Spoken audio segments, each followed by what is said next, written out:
Oh my God, Steve, help! What? I've just noticed that I am nude from the pants up. What am I to do? Wow, you're pooting it. Exactly, yeah. I'm getting that rock and roll Putin look, and I'm just not fond of it. My nipples are exposed as well as my chest hair. Let me tell you, Ben, this is very fortunate for you because today's show is sponsored by Clairvoyant Clothing. Oh my God, Clairvoyant Clothing? That sounds like something I could probably find on Instagram. Why, you could at Clairvoyant Clothing Company. Oh my gosh, that's fantastic. What are they going to do for me to help me with my upper nudity situation?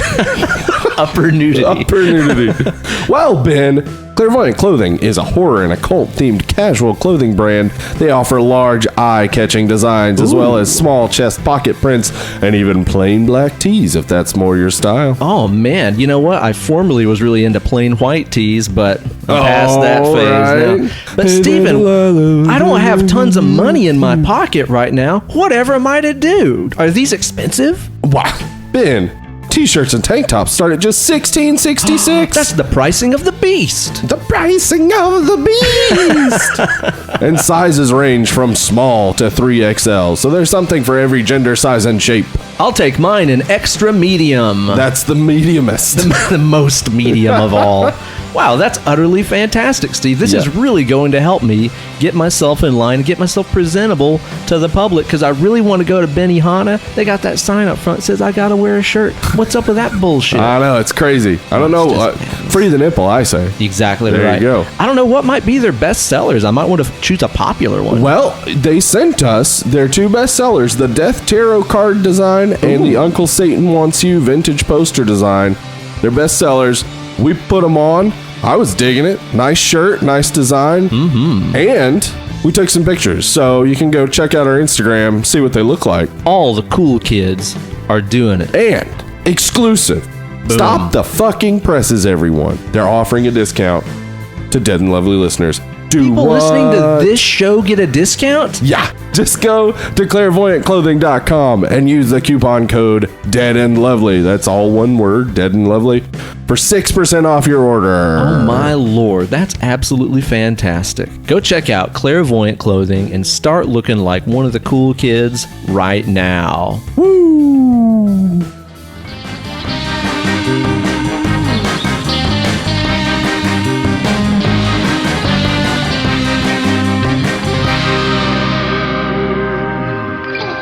Well, ahoy there, Dead and Lovely listeners, and welcome to a brand new installment of your favorite horror movie review podcast in all the known multiverse and beyond. Yon. Why, it's Dead and Lovely, here with the host with the most. It is I, the one what is known as Uncle Ben. Yar, ye landlubbers. It's me, Pirate Steve. Pirate Steve. Barbados Steve. Oh, Barbados Steve. That's definitely better. You're a dark rum Steve over there, searching for buried treasure. That's it. I gotta find it. Where's it at? With your eye patch and hook hand. Yep. I got a hook hand. I got an eye patch. I'm not missing an eye. I'm just wearing it for the fashion. You know, you hang out with pirates without an eye patch. It's like something's not quite right here. I'll tell you this. Here's a fun fact about pirates and eye patches. Yeah. Apparently, most of them were not worn by one-eyed people. That is true. Yeah, they did that because it would be dark beneath the decks of the ship.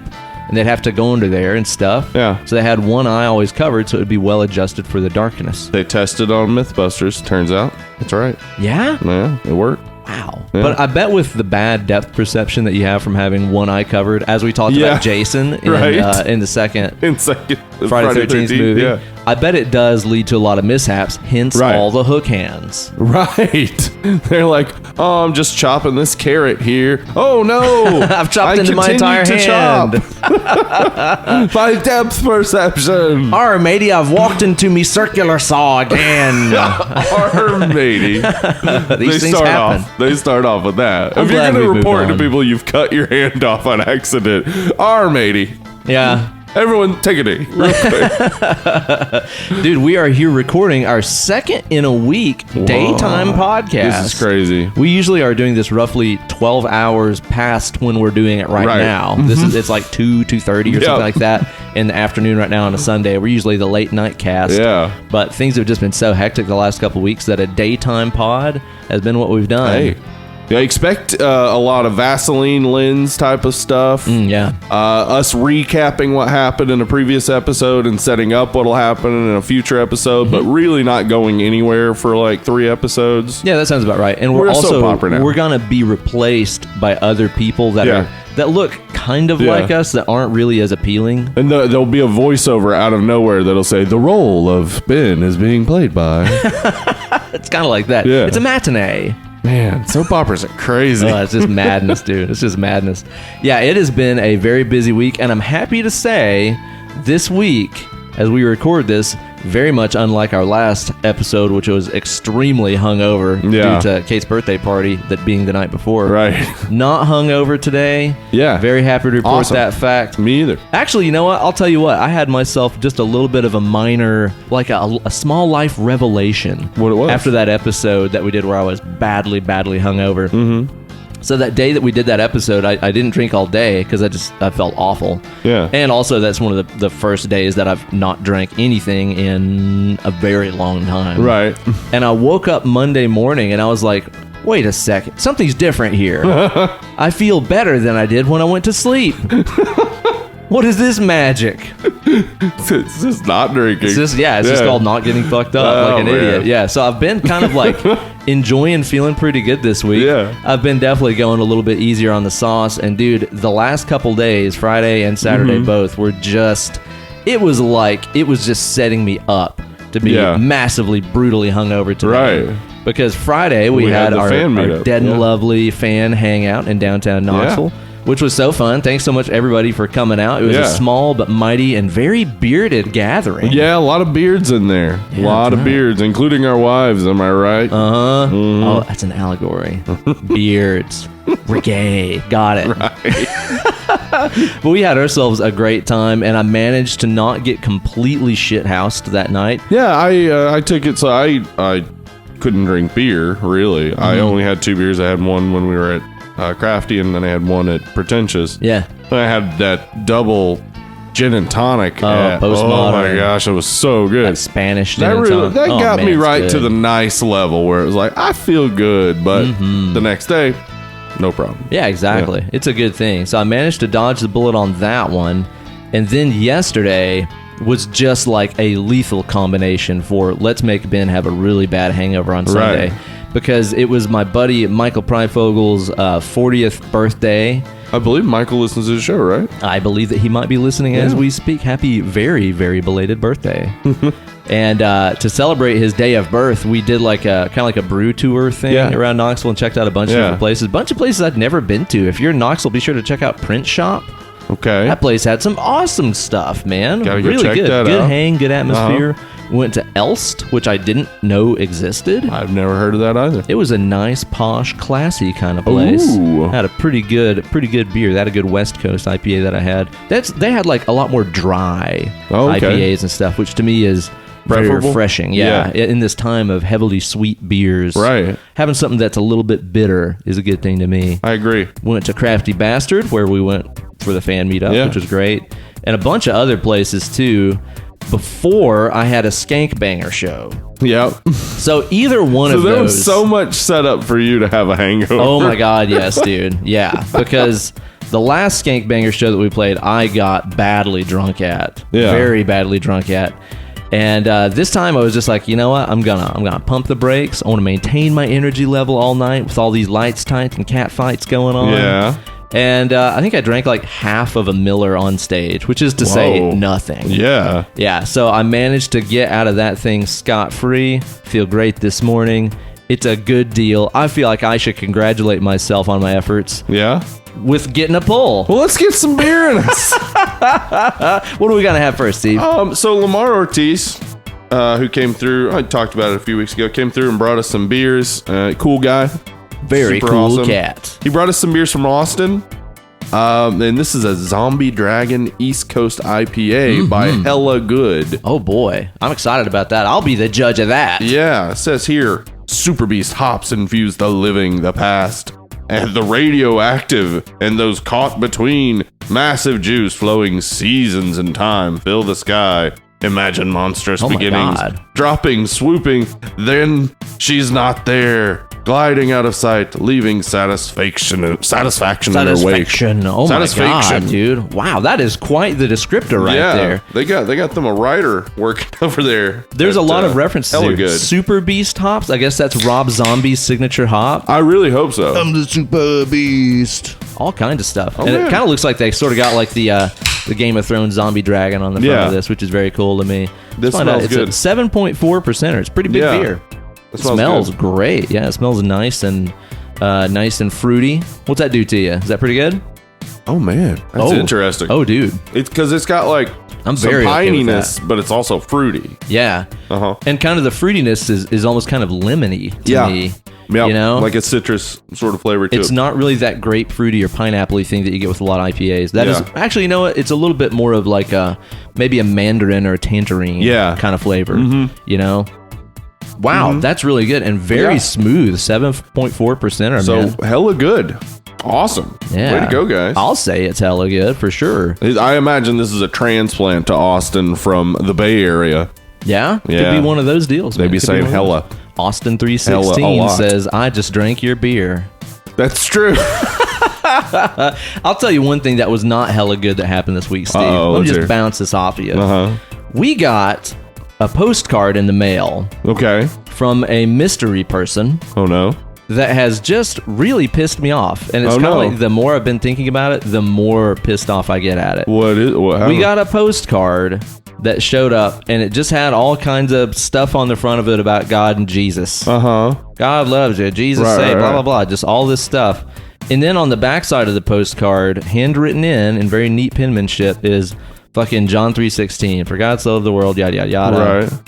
And it doesn't have a signature on it. Whoever did it didn't sign it. Right. And it is addressed to me, and they refer to Kate as Katie, which is something that only family that has known Kate since she was like 5 calls her. Nobody calls her that outside of family that knew her, you know, when she was a little tiny kid. Right. She hasn't gone by that since she was like a baby. So we think some family member sent us this super half-assed, anonymous, I want you to go to church postcard. Right. And it has just really ground my gears. Is that justified? Yeah, it is. Why not sign your fucking name? Yeah. If you got the gumption to ask somebody to go to church, let them know that you're the one concerned. Yeah, exactly. Yeah, that would come across a lot more genuine than just sending this random anonymous thing. Like you're going to be tricked by it or something. Yeah, but then by putting Katie on it, it's like, you know, it's coming from somebody in the family. I don't understand. It's very annoying to me, man. I mean, okay, as somebody who served a mission, who learned the Russian language to speak Russian, who read every single day the Bible, the Book of Mormon, and tons of theology. Yeah. To hear somebody make a missionary effort that half-assed, like, what the fuck, man? All that I can think of it as, man, is it is just the most half-assed. I'm patting myself on the back. I'm doing good things. I'm spreading the word. Yeah, that's not spreading the word. You know what would be spreading the word? Making a good example. Being a good example. Yeah, maybe that. If people see you being a good example, maybe they'll be like, hey, why are you so happy? And you can be like, it's the love of Jesus in my heart or whatever. Yeah, exactly. Well, I mean, you know, that's like an example of good Christians. Like we were talking about our friend Grace and Hester. It's like, what a great example of how to be a Christian. We need more of them. Yeah, go around, be around people that aren't Christians and just show them my life is great. Yep. That's a pretty good way to do it. Not sending anonymous bullshit postcards. Yep. It's just, to me, like I said, dude, it's just, I'm patting myself on the back. I feel better about myself. I made the world a better place. But I didn't actually do anything. That's so fucking lame. It is annoying. Yeah, no, I think it's justified to be annoyed by that. What have you been up to this week, Steve? Anything good? Oh, yeah. Well, I had a birthday. Oh, yeah, that's right. Yeah, I that's forgot. Right. You did. We didn't even put that on the board here. What the hell, dude? I had a birthday. You're a big boy now. I'm a big boy. Oh, congrats. Did you guys do anything fun for your birthday? Yeah. My in-laws took us out to eat for my birthday. Where'd you go? I wanted Shoney's. A steak. So, yeah, Shoney's. I was like... I need a steak. I gotta go to Shoney's. I wanted a steak, and I was looking at a lot of different places, and Emily was like, "What about Copper Cellar?" And Yeah. that hadn't even hit my brain. That's but a long-standing Knoxville staple of fancy eating right there. And I've eaten there a million times because when I was at UT, they used to have, I don't know if they still do this, but they'd have like $5 burgers on Tuesdays. That. And they were like exquisite. And they were fucking amazing. Really, really good. I've actually only ever been there for like Mother's Day brunch. That's one of our like Mother's Day brunch places that we go to. And it's great there. It is great, yeah. It's one of those things, though, it's on the strip and it seems like it's too much of a hassle, but they have their own parking and everything. Yeah, exactly. And I don't know, I'm sure you've been in that area, but my in-laws hadn't been in the UT area in a long time.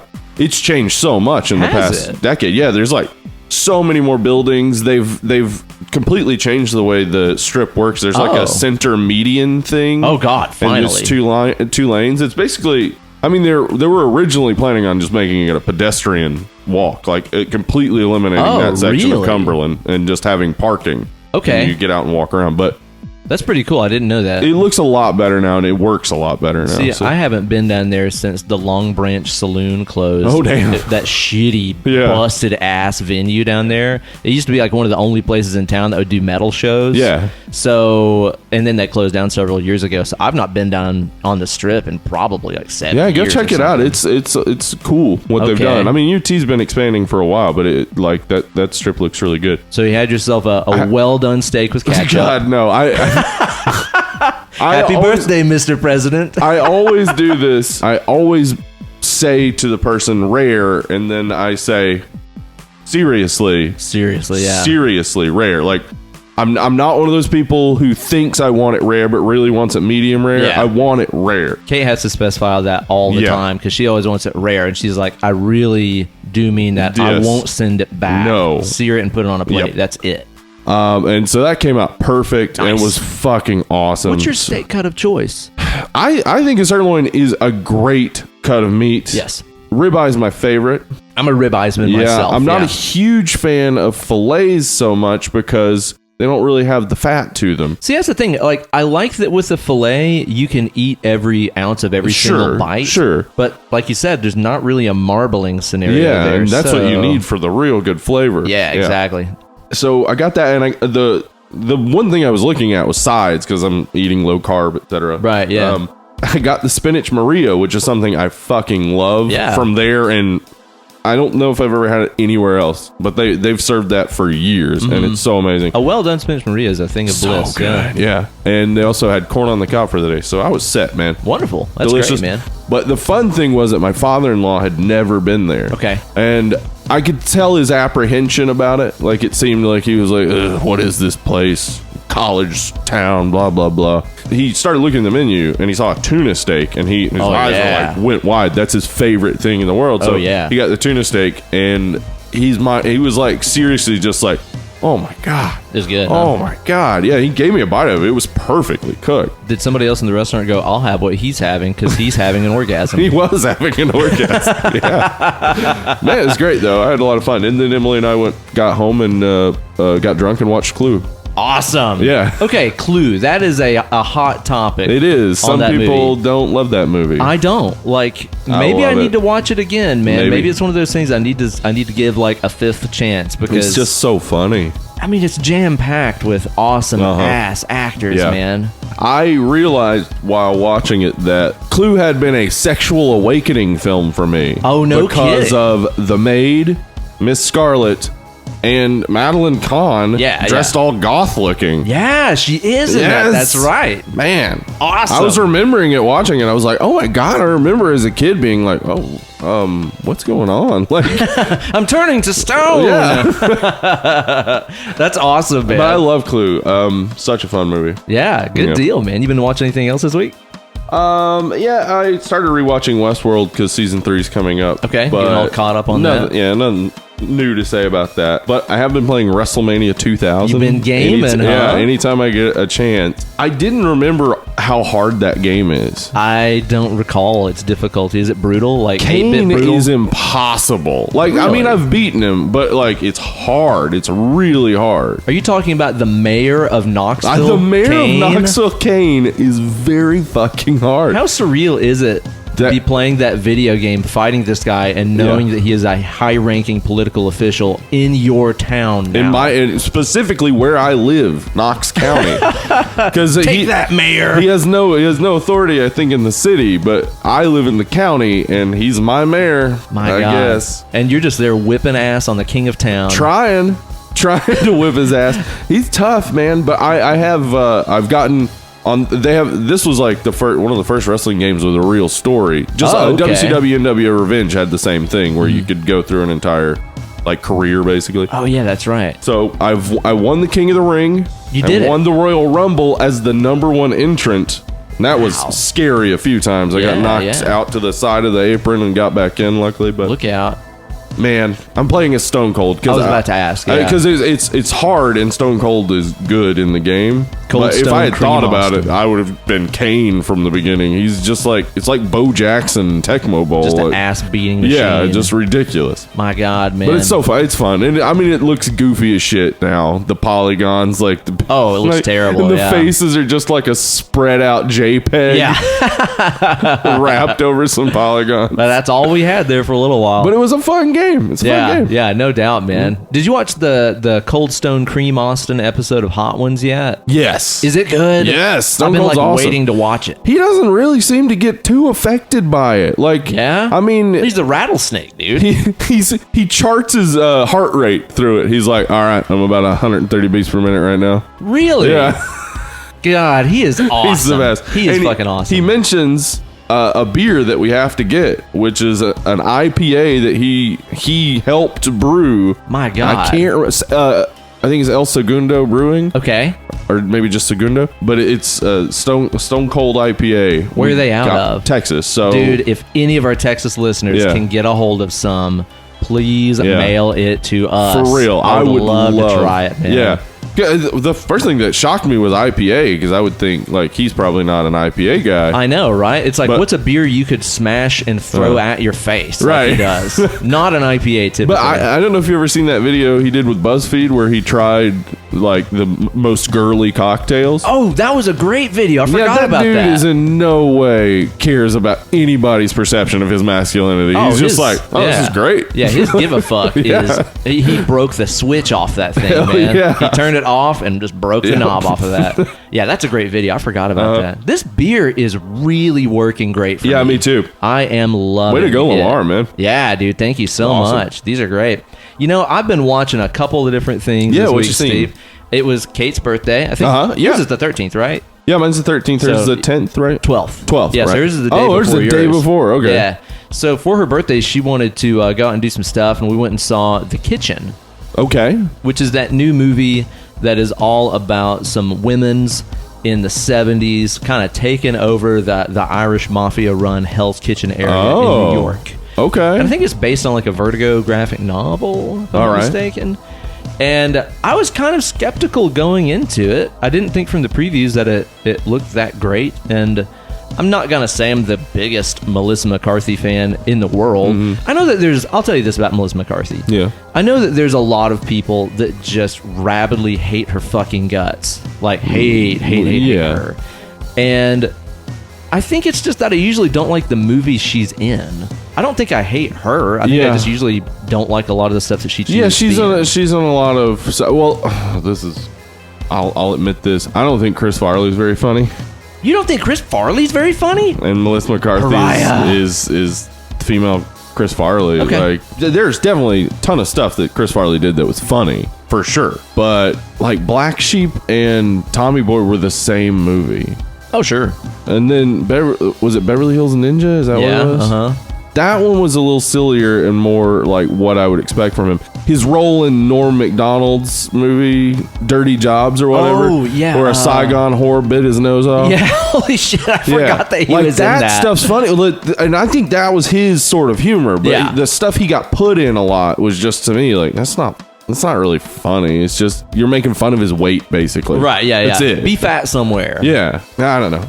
So Chris Farley was funny. I think he was just not utilized well. And that's what you're saying about Melissa McCarthy, basically. Yeah, pretty much. Because if anybody, who's seen Gilmore Girls knows that she's both a good actress and funny and doesn't have to be the, look, I'm it's funny because she's, I forgot that she was in Gilmore Girls. That's right. She was St. James. Yeah. Look at how lame we are. I love Gilmore Girls. I will never they feel talk lame too for that. fast, Steve. They do talk not. too fast. Talk too slow. Nobody talks that way. So, like, we went and watched The Kitchen, and it was good, man. For one, it's not a comedy at all. Yeah, I got that from... I didn't even realize what you were talking about until you said Melissa McCarthy, and I did see the preview of this, and I was like, oh, this it doesn't look like a comedy. Yeah. It's a pretty badass movie. I mean, it's a mob movie. Like, mob mafia movies are always cool. They're brutal. Yeah, usually. and there is some rough stuff in there. Mm-hmm. It's not a family friendly joyride. But it's good, man. I really enjoyed it. That might be something you proudly put on the poster. Not a family-friendly joyride. Yeah, worth checking out. I actually did enjoy it a lot. And then another night this week, we decided that what we needed to do after a weekend of familial gatherings and parties and stuff is we just needed to sit on the couch and get fucked up and watch a real piece of garbage movie. Yeah, what'd you pick? That's why we watched Jupiter Ascending. Oh my God, Steve. It's so bad, huh? It's unbelievable. I have not watched it. I've heard the How Did This Get Made episode on it, and they vehemently hated this movie. So, dude, you would not believe it. You would not believe this movie. Like, usually when you hear people talking about like how Anaconda sucks and how Anaconda is a bad movie. Right. And you watch it and you're like, yeah, the story's not good and the acting's bad and yada, yada, yada. But if it were on again, I wouldn't switch it off immediately. It's fine. Dude, Jupiter Ascending feels as though you are having a series of micro naps where you're blacking out for like 2 minutes at a time. So it's just torture to watch. And just constantly missing stuff for like 2 hours. Dude, it makes so little sense. And the Wachowski sisters wrote it. It's a Wachowski movie. I know. Like every time I hear people say it's bad, I'm like, maybe there's something to it everybody's missing. But it can't be that everybody's wrong. They just made a bad movie. I'll tell you exactly what it feels like. Yeah. Okay, so let's say that you were watching... I'll keep it in the sci-fi realm. Let's say you were watching an imaginary on season 20 of Battlestar Galactica. Right. And it does, it's like the first episode of the season, and it's doing that thing where it's like, we need to remind you about all this stuff that happened in season 1, 2, 3, 4, 5, 6, 7, 8, all the way up to season 19 to get you ready for season 20. And it's just like a series of clips of like, oh yeah, that happened. Oh, that character. Oh yeah, they do this. It felt like that for fucking 2 hours. It felt like the recap of 20 seasons of a TV show getting you ready for when it was about to start. I'm so sure that at the beginning they had an idea for a number of films.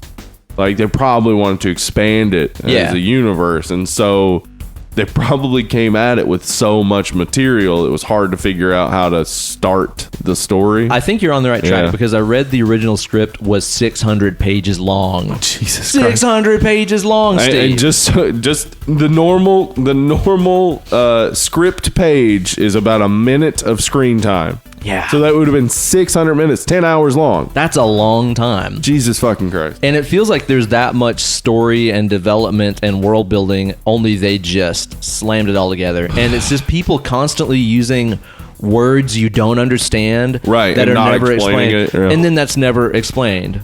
Ever. Okay. Nothing in it makes sense, dude.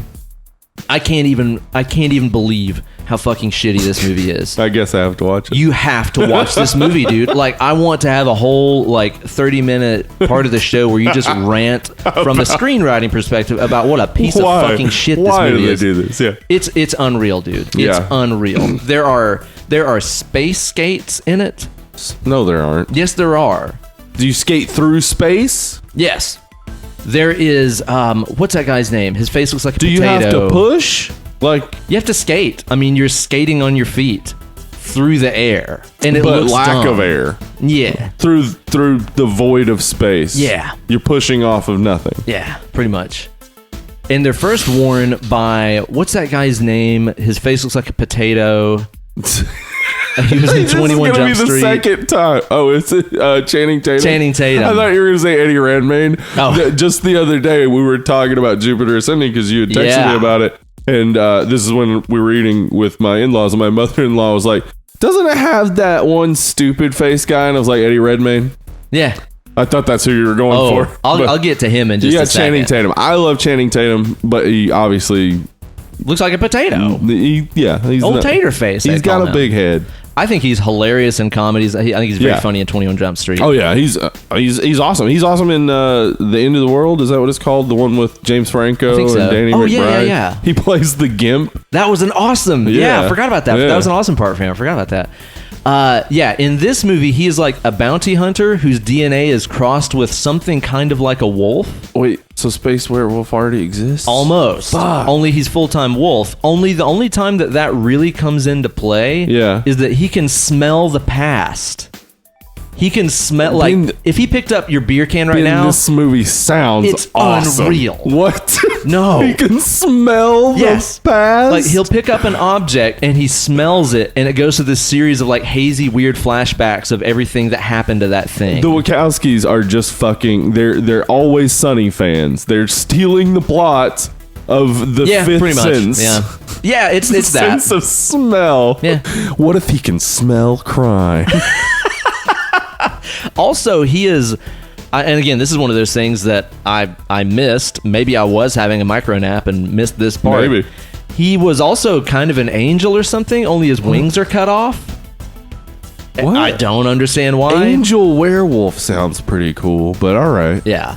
Eddie, what's his name? Redmayne? Eddie Redmayne, yeah. He is Mr. Fantastic Beasts and Where to Find Them guy. Yeah, he's in tons of stuff. Played Stephen Hawking. In this movie is inexplicable. I cannot even remotely convey to you what the fuck they were trying to do with this guy's character or justify anything about his performance. He is this guy who's part of this like Aristotelical, or that's not a word, Aristotelical. He's an aristocrat. He's an aristocrat. Yeah, he's like Aristotle. Aristotelical. Aristotle. Yeah, so he's a part of this. Inventor of aristocrats. Yeah. So he's this, I can't say that fucking word, aristocratic, douchey guy who is trying to get to Mila Kunis because Mila Kunis is on Earth scrubbing toilets as part of a cleaning company. Right. But she's like the reincarnated DNA pattern of his mother because he's like millions of years old. But it gets fucking weirder because he also tries to marry her even though she's the reincarnation of his mom. Dude, it makes no sense. And basically because of her inherited DNA pattern, she owns the planet Earth. That's part of her inheritance. Is she owns the planet Earth. Right. But the thing about the planet Earth is it's actually just a big, essentially like farm for these aristocrats. And it's basically ripe for the picking because what they do is they harvest the life force of entire planets and turn it into this like goo stuff that they use to make themselves immortal. Dude, there's so much shit going on in this movie. This sounds like a television series, not a movie. Yes, it sounds like 20 fucking seasons of a television series. And dude, Eddie Redmayne's performance has 2 different shades of it. Let's hear it. One of them is, I think he's trying to maybe channel like Marlon Brando. Okay. Because a lot of the times he talks exactly like this. All the time. Yeah. Every line he says, It's almost as if he's barely able to whisper. but then other times, his other shade of his performance is, Silence! And that's all he has. It's just yelling or whispering. And that's all he does. I think this might be a Friday night movie right here. Dude, please. Oh my God. Yes. Everything you're saying to me, everything opens up another world. It's like, you got to start with one story. Dude. That's what you do with Star Wars, right? Yeah. Star Wars, one story. We're following Luke. Yeah. He's finding these things all out. He didn't know all this shit. So he's being exposed to by his fellows, and we're getting the information, and they're not like, okay, this all started with a trade war. They're like, they're bad, we're good. Simple enough. Simple enough. You're on their side. Next episode, you go ahead and give some more information. Dude, the stuff that I have told you about this abominable pile of shit movie is not even a tenth of what's happening in this fucking movie. You will not believe it. I cannot imagine what, like, All right, yeah, whatever. Watch I imagine they had something in mind that just fell apart. I have to hear your hot take on it. I have to hear it. I'm gonna watch this. I hope that what happens is you come back and you're like, then it made complete and total sense. Yeah, the world is wrong. Yeah, it's like everything about this movie is my favorite. Yeah, it's the greatest movie ever made. It's better than The Matrix, and it creates such a rift between us. Like the podcast ends, it just becomes we're not friends anymore. Fucking horrible. I cannot believe it. It's unreal. Everybody should watch that movie. Like, if you want to know what it's like to be on some hardcore mind-altering drugs and just not understand reality anymore, just watch that movie sober. Okay. My God. I'm glad that you talked about this because this reminded me that on Twitter, our homegirl, Krista Reed, pointed out that there could be space vampires. Ooh, yes. I like this. Because our telescopes rely on mirrors to see. Oh, my fucking God. They could be out there right in front of us and we're not seeing them because of the mirrors. I just discovered what dark matter is. What? It's vampires. Vampires. Space is filled with vampires. Our telescopes look for them, but they don't see them. But they know there's something there. They just can't see it. Be right back. I'm gonna go write my techno-goth masterpiece, Space is Full of Vampires. It's gonna be fucking awesome. That kind of sounds like a Sisters of Mercy album already, I'm pretty sure. I really do. I want to create a comic, because this could only work as a comic book, but space vampires, and basically it's just brilliant. Like technologically advanced vampires that can like live in the vacuum of space. Yes. It would be so awesome. Honestly, that's not too far off from that. What is that Toby Hooper? Oh, Life Force. Life Force. That's true. It's kind of like that. Yeah. Life Force is a weird movie. Yeah. It's real weird. It's really that one chick is just full on just naked the whole movie, I guess. Yeah, she is. Just naked. All the time. Yeah. No clothes, no problem. Who needs she them? Says. That's what she and Linnea Quigley, they would get together every Wednesday and just be like, clothes, right? Lose them. Fuck them. Who needs clothes? Now, Steve, the topic of our show today is one very unfortunate pile of garbage movie from 1997, what is known as Anaconda. Anaconda. And this movie is a steaming pile of shit. It is. But somehow or another, they managed to just wrangle all kinds of good to great actors and actresses. They sure did. For this movie. I think that it was probably all blackmail based, if I was to guess. Well, I'd say some of it was.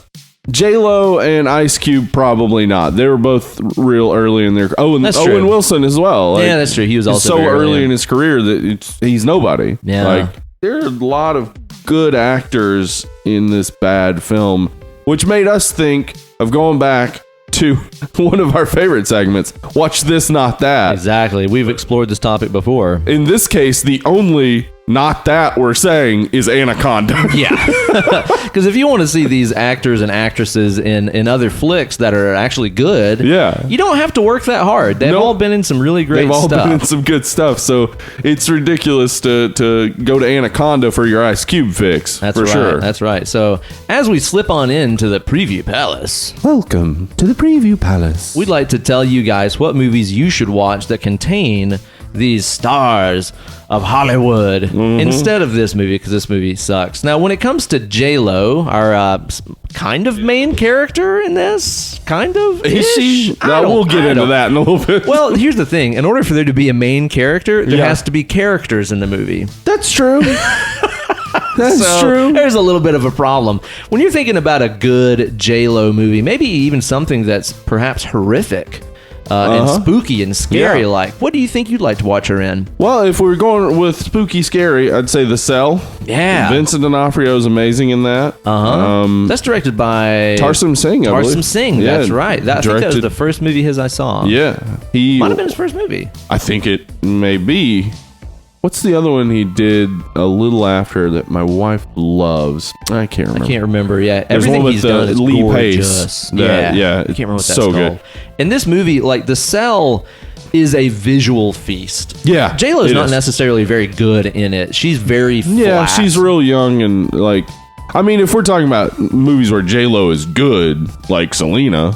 She's great in that. Pretty good pull right there. Out of Sight is a good movie where J-Lo is good. I've never seen that. Oh, that's it's George Clooney and her. It's based off of Elmore Leonard. I don't remember what the name. Maybe it was just called Out of Sight. Okay, it's a good movie. Worth watching. Yeah, I'll check that out. Yeah, The Cell is cool. I think that's a really, really neat movie, and I even think that her flatness in the movie kind of works. It kind of does, because it's almost like, I think she was channeling Clarice Starling, honestly, where she's like, that's what she was going for. I think, it's like, I need to be analytical and emotionally detached and stuff like this. But there's some really genuinely very disturbing stuff in that movie, because she goes inside the mind of a serial killer. She basically sees his past, sees the things that happened to him, and then sees how he sees himself, which is crazy, man. Again, very interesting, especially from a visual perspective. Movie, very cool. I'd recommend watching The Cell. What else we got here, Steve? Ice Cube. I mean, he's a music man. He used to be. I don't know if he does. I don't know if he's a music man anymore. He's got a very successful acting, producing career. That he does. Yeah. What's a favorite movie from him? Friday. Yeah, of course. Not even hard. Yeah. I mean, he's in Boys in the Hood's great, and he's in Boys in the Hood, and he's also in Higher Learning, I think. I don't think I've ever seen Which is an Boys okay movie. I heard you say it was really good, though. Boys in the Hood's great. Yeah. Higher Learning's all right. Actually, I haven't seen Higher Learning since the 90s. It might be more poignant now because there's a kid in there who's basically lost and alone and ends up turning into a neo-Nazi. Oh, wow. Jeez. Yeah. Boy, the more things change, the more they stay the same. Yeah, and he's played by, what's his name? Who's in like every John Singleton movie. Fuck, the white dude. Yeah, that white guy. That white guy. Yeah. Anyway. Yeah, Friday is a Friday's blast. So awesome. That's one of those ones. Gary Gray went from directing music videos to just making this perfect little comedy. Yeah, it is. That's a great Saturday afternoon movie right there. Brandon Suttles got me kind of hooked on that one. It's a real relaxed movie too. Like even the fight at the end, like it's a movie that almost plays like the movie is stoned.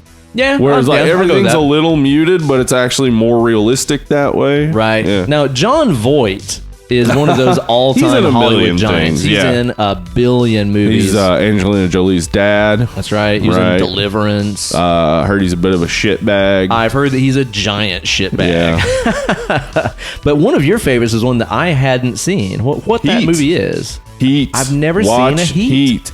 It's too good to have not seen it. Damn, is it De Niro? De Niro and Pacino. It's the only movie they've ever done together. And I haven't seen it. Why? I don't know. Val Kilmer is awesome in it. What? Val Kilmer, dude. Holy cow, this movie's loaded. Tom Sizemore's in it. Tom Sizemore's great. It's a fucking awesome movie. It's about bank robbers.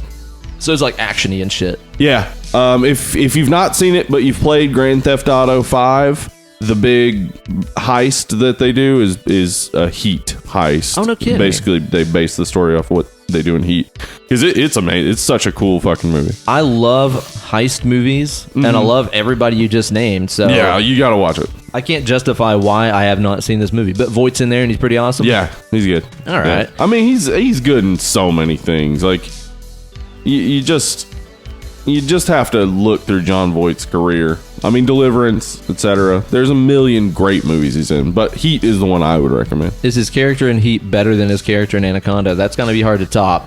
But I can't wait to talk about his character in Anaconda. It's one of the most interesting things about this movie. Let me ask you, Steve, whenever you think about actors that make you say, wow, who do you think about? Owen Wilson. It's the first one I go to. Wow. You got a favorite Owen Wilson? He's been in a ton of stuff. He's been in a ton of stuff. I would say any some of it bad. Yeah, that's true. I don't remember Shanghai Noon and Shanghai Nights. I bet they're fun. But I watched them. So yeah, same. And I don't remember complaining about it. So it's probably just fine. Any of his roles in Wes Anderson movies, I mean, can't lose. Yeah, Bottle Rocket was the first Wes Anderson movie I saw, which it's his first movie. And I saw it in '96, I think, when it came out. And I remember like Owen Wilson in that seems like a star already. Wow, it's actually that way in this movie too, where you're like, what's he doing here? Yeah, like why is he in this? The same with Armageddon, where he's in this little tiny role. You're like, wait, why is he in this tiny role? He's better than this. Why isn't he more important in this? But he's not. He was just starting his career out. That's crazy. He just seemed like a star immediately. But Royal Tenenbaums is awesome. Life Aquatic. The Fantastic Mr. Fox. Fantastic Mr. Fox. Oh, it's so good, man. It's so good. I have a hard time choosing a Grand favorite, Budapest honestly. Hotel. Oh, that's a really fun movie. I forgot about that. It's real tough to choose a favorite Wes Anderson movie. That's how white we are. Yeah, yeah. Hey, would you like a jar of mayonnaise? No, too spicy. Much too spicy. Too spicy. But Owen Wilson's in a ton of great shit. He also was in an episode of Community once. Oh, yeah. Oh, because the reason why is because Dan Harmon and Rob Schraub's original TV project that they sold that was like a big news item because they sold it for a bunch of money. Yeah. And it was about Jack Black and a motorcycle called Heat Vision that talked to him. It's a Knight Rider, basically. It was called Heat Vision and Jack, and the voice of Heat Vision was Owen Wilson. That's awesome. Holy shit. I would watch that. Yes, it was ridiculous. It would have been awesome, but they never aired it. So this movie's also got a Dan Trejo. Man, Danny Trejo in this movie does not look like Danny Trejo. What the fuck? In fact, it may be Dan Trejo. It might be Dan Trejo. Yeah, they hired some guy. It's like, well, my name is Dan Trejo. Yeah. And I am Hispanic, but I don't look like Danny Trejo. Yeah. I don't know what the fuck is up with him. I don't either, because this is after From Dusk Till Dawn and before Con Air, and in both of those, he's a large man. Yeah, and in in looks this, a lot he's like older. a little bitty skinny kid. I can't figure out what is going on. I mean, he's barely in the movie anyway. Yeah. But what do you think is a movie that you should watch that has him that isn't a piece of shit like Anaconda? From Dusk Till Dawn. Yeah, obviously. I mean, we've talked about that movie a million times. It's just a beloved classic for me. That's a dead and lovely favorite right there. But there's a lot of other things you could choose from. Danny Trejo has been in goddamn everything. Like every Robert Rodriguez movie. Yes. He's in all the Spy Kids movies as Machete, then in Machete. Yeah. Which is also awesome. Also awesome. He's that guy that, of course, I think everybody knows who he is now. Right. But there was a period like in the early 2000s where you're like, that big grizzly Mexican guy. Yeah. And everybody knew. Got the big chest tattoo. With the big lady on his chest. Yeah. And it's like everybody knew who that was. But I think honestly through like Machete and stuff like that is where, Robert Rodriguez That's made when him he became a an actual name. star. Yeah. Yeah, pretty much. But yeah, you can't really lose with any of those. Eric Stoltz, the world's most uninteresting man. Seriously, Eric Stoltz, who was they shot a large portion of Back to the Future with Eric Stoltz as the star. I can't and believe he had that. no charisma. Ugh. So they had to reshoot it all with a new star. Do you think that he could get maybe like stuck in an elevator with Matthew Broderick and they have a boring off? Matthew Broderick, though, we know he can be charming. It's true. Eric Stoltz, I'm not sure if he can. Yet to be proven. Yeah. But he's been in a couple of really good movies. He has, that's true. Pulp Fiction is my favorite. Pulp Fiction is, that's the number one. He's not huge in it, but I mean, his role is great. Yeah. And he does a good job. Yeah, he does. I think maybe if he doesn't care about the role, he just doesn't put anything into it. And that's like, well, that's going to fuck up your work. Like, people don't want to work with somebody who will actively just sandbag a role. Yeah, that's kind of what it seems like he does most of the time, is sandbag it for sure. It's like, this is your job, right? They turn the camera on and you're supposed to like be a character, not like just know your lines. I mean, that's honestly everybody in Anaconda, right? Well, except for Jon Voight. Yeah, Jon Voight knows his character inside and out. You can tell. Well, the crazy thing is like, have you ever watched a lot of the behind the scenes like interview stuff about Pulp Fiction? No, not really. There's a whole thing on the DVD where Eric Stoltz is talking about his character and his like motivations and ideas and all this shit, and it's like, you're the most minor character in the story. Like, he and he put Honey that Bunny, much effort into it. Yeah, are at the first and the end of the movie, and don't really do all that much ultimately. And he has just this entire speech about his entire performance and all this shit. He seems really like up his own ass, is what I'm saying. Yeah, well, that's kind of how his character comes off too, and I think maybe they hired Eric Stoltz because they were like, oh, he's doing that so well. But he was like, I'm not even trying. Yeah, I wake up in the morning like this. Now, one other thing that we got to address right here, and this is hilarious to me because I didn't know about this, because as we were making this list, I didn't know that this person was in this movie or that they had a role in it. Go ahead and explain this last one we got here on our list. So, the last one we have on our list is a voice actor who is credited with being the voice of the Anaconda. So stupid. But it's legendary voice actor Frank Welker. Yeah, who is a guy that, I mean, if you met him on the street, if you bagged his groceries, you would have no fucking clue who this guy was. But you would know he could do some voices for you. Yeah, he has voiced everything you've ever heard in your entire life. He's the voice of Megatron. Yeah. The voice of Spike from Gremlins. He's the voice of Dr. Claw on Inspector Gadget. The voice of Nibbler on Futurama. That's insane. Yeah. Absolutely insane. Like, the guy's credits, go on his IMDb page, you will be scrolling, like speed scrolling for like 5 minutes. Yeah.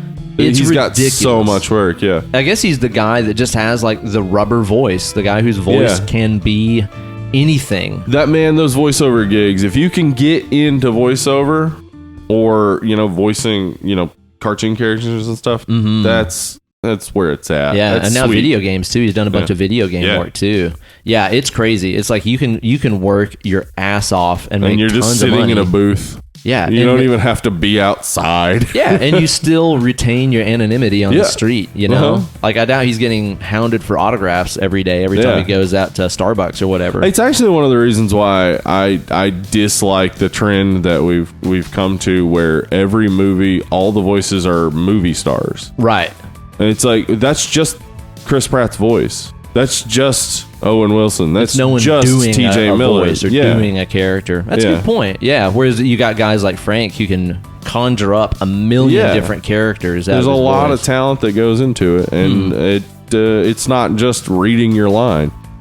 I mean, those work sometimes for sure, but you just don't have to have big names. You need good voices. Right. Yeah. Interesting stuff. Yeah, it's pretty easy to find good movies with these people that are in Anaconda. Yeah.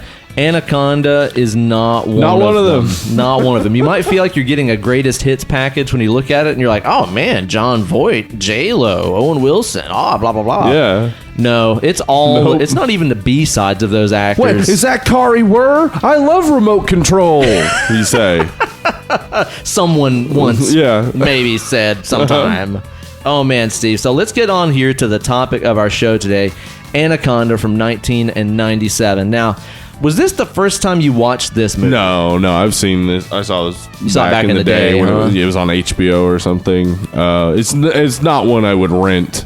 Yeah. I remember the previews for it and just being like, that looks stupid. It's very stupid. Yeah. I thought that I had watched this, and I talked about this on the last episode. I thought that I had sat down and watched this at a friend's house or something. I don't think so. Or maybe it just didn't stick. Yeah. Because after watching it 3 times for this, and I've seen it several times before that, I still don't really... there's so much of it, it's just it just falls out of my brain. It's not interesting. Now that I think about it, I bet I know what it was. Did you ever have that friend?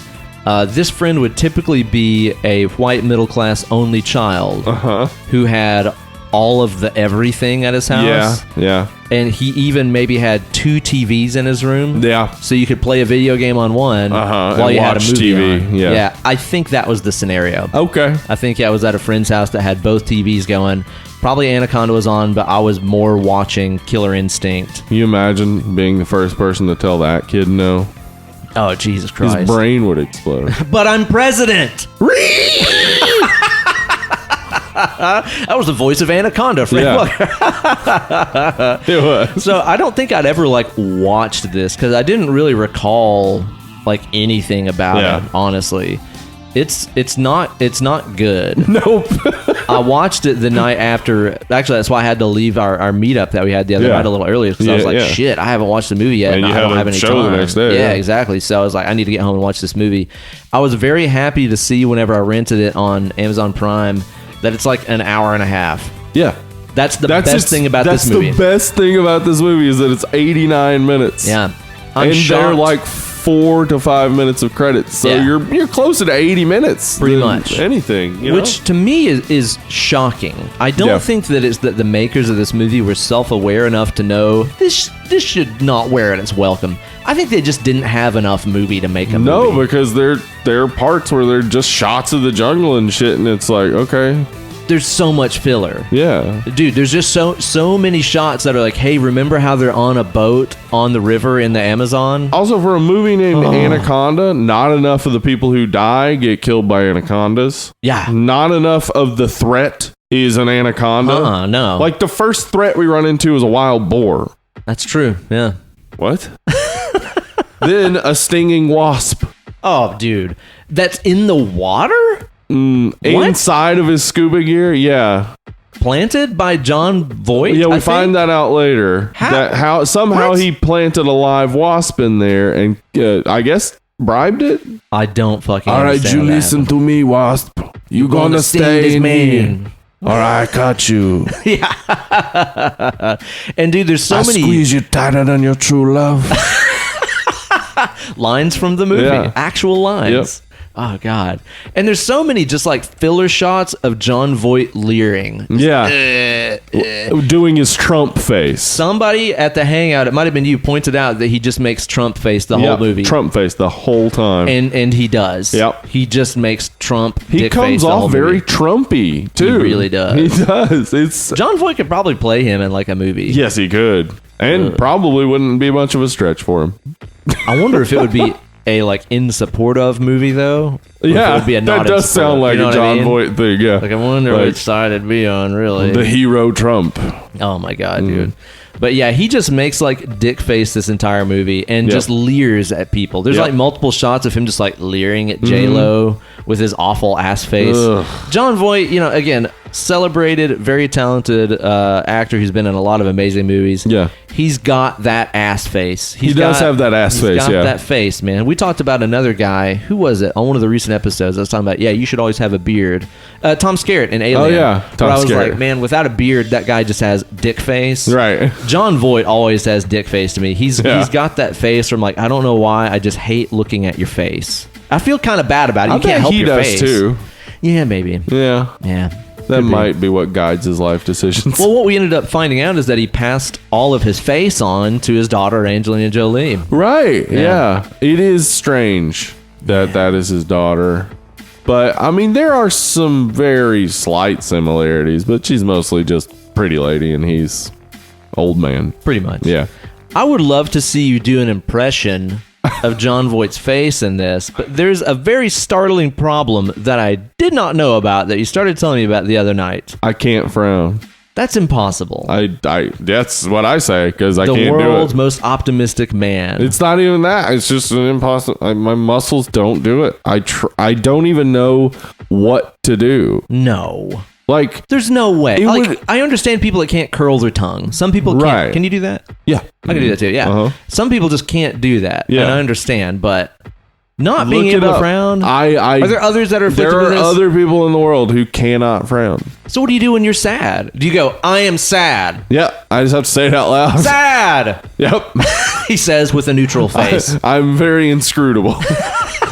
I don't know the what inscrutable Hollywood Steve. Yeah, I don't know what it is. One time, because my wife finds this hilarious, and sometimes when we're drinking, she'll just be like, frown.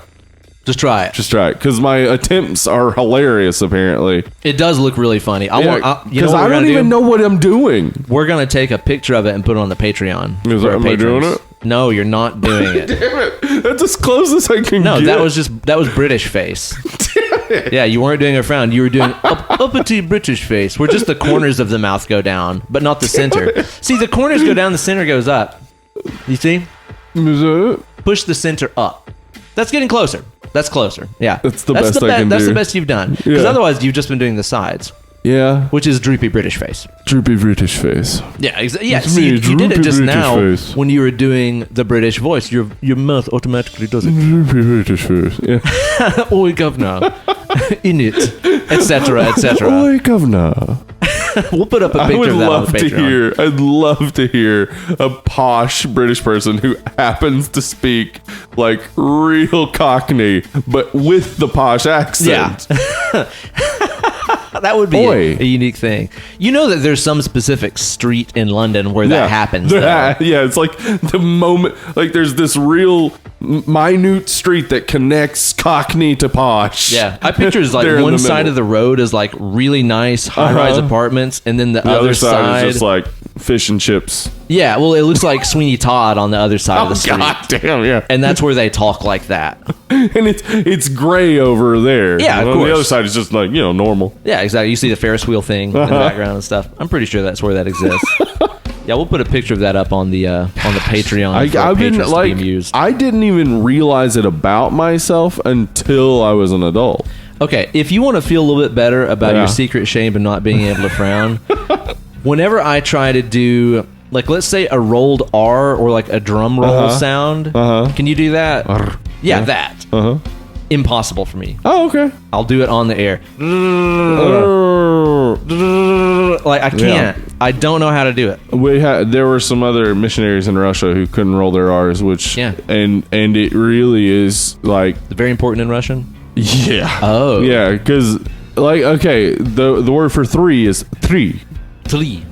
Second three. That's not right, is it? It's close. But the people who couldn't roll their R's would say tree. Okay, yeah. Which doesn't sound like anything to Russians. Not a word. They're like, I'm not sure what you're saying to me. I imagine that in Russia they tell like little baby Russians that are just starting to speak the language, they're like, make noise like Kalishnikov. And then the babies just start trilling immediately. Okay, yeah. Because he's been shooting a Kalishnikov for 2 years now. Yeah, exactly. And he's 2.5. He's 2.5 years old. And he's finally like, oh, okay, talking. Gotcha. Oh, okay. Got it.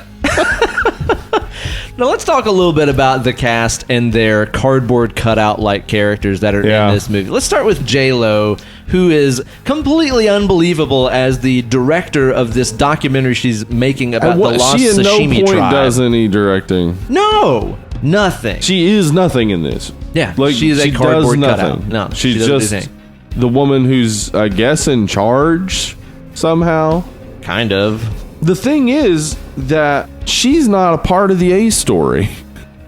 Doesn't seem that way. The A story of the movie is about Mateo, Danny Trejo, and Jon Voight being homeboys who catch snakes and sell them. I guess black market style. Like, we're led to believe that they're like underground criminals or something. And one of them gets killed by a vengeful snake. Seems that way, like Jaws the Revenge style. So the opening is about Danny Trejo getting killed by a snake. But then he doesn't get killed by a snake. He shoots himself. He shoots himself to avoid getting killed by a snake. Oh, this movie, Steve. So the A story is about the poachers. The B story is about these people making a documentary. And the poachers take over their boat and go to catch a snake to sell to somebody? Yeah. But here's the thing, Steve. They didn't take over their boat. The boat belonged to Mateo. Right. So basically, and Mateo and what's his name? Jon Voight's character? Fuck. Cerrone. Mateo and Cerrone never talk to each other and acknowledge that they're friends. No. And then Mateo dies by a snake. Mm-hmm. But wouldn't it have made more sense for Jon Voight to kill Mateo secretly to hide his shame or something? Yeah, like I don't know, I guess. Like, but to me the whole thing is like, why did they need to hijack this film crew's boat when Mateo already had the boat? Why didn't they just be like, hey Mateo, you want to go out and catch a snake today? So yeah, sure. It really is just a coincidence that they hired Mateo and then Mateo runs across his old partner in crime. I got the impression that it was all set up, though. Like, I thought that they had planned that. But why? I don't know. Why would you need to bring along a documentary crew? That would just slow everything down and also just make people who could then blab about you and tell on you. Yeah, it doesn't make any sense. No. And also, it doesn't make any sense that they're out to catch this fucking snake because when they reach that, like, warehouse at the end, it's like a snake farm. There's a ton of them. Yeah, they're just like growing them. What the fuck?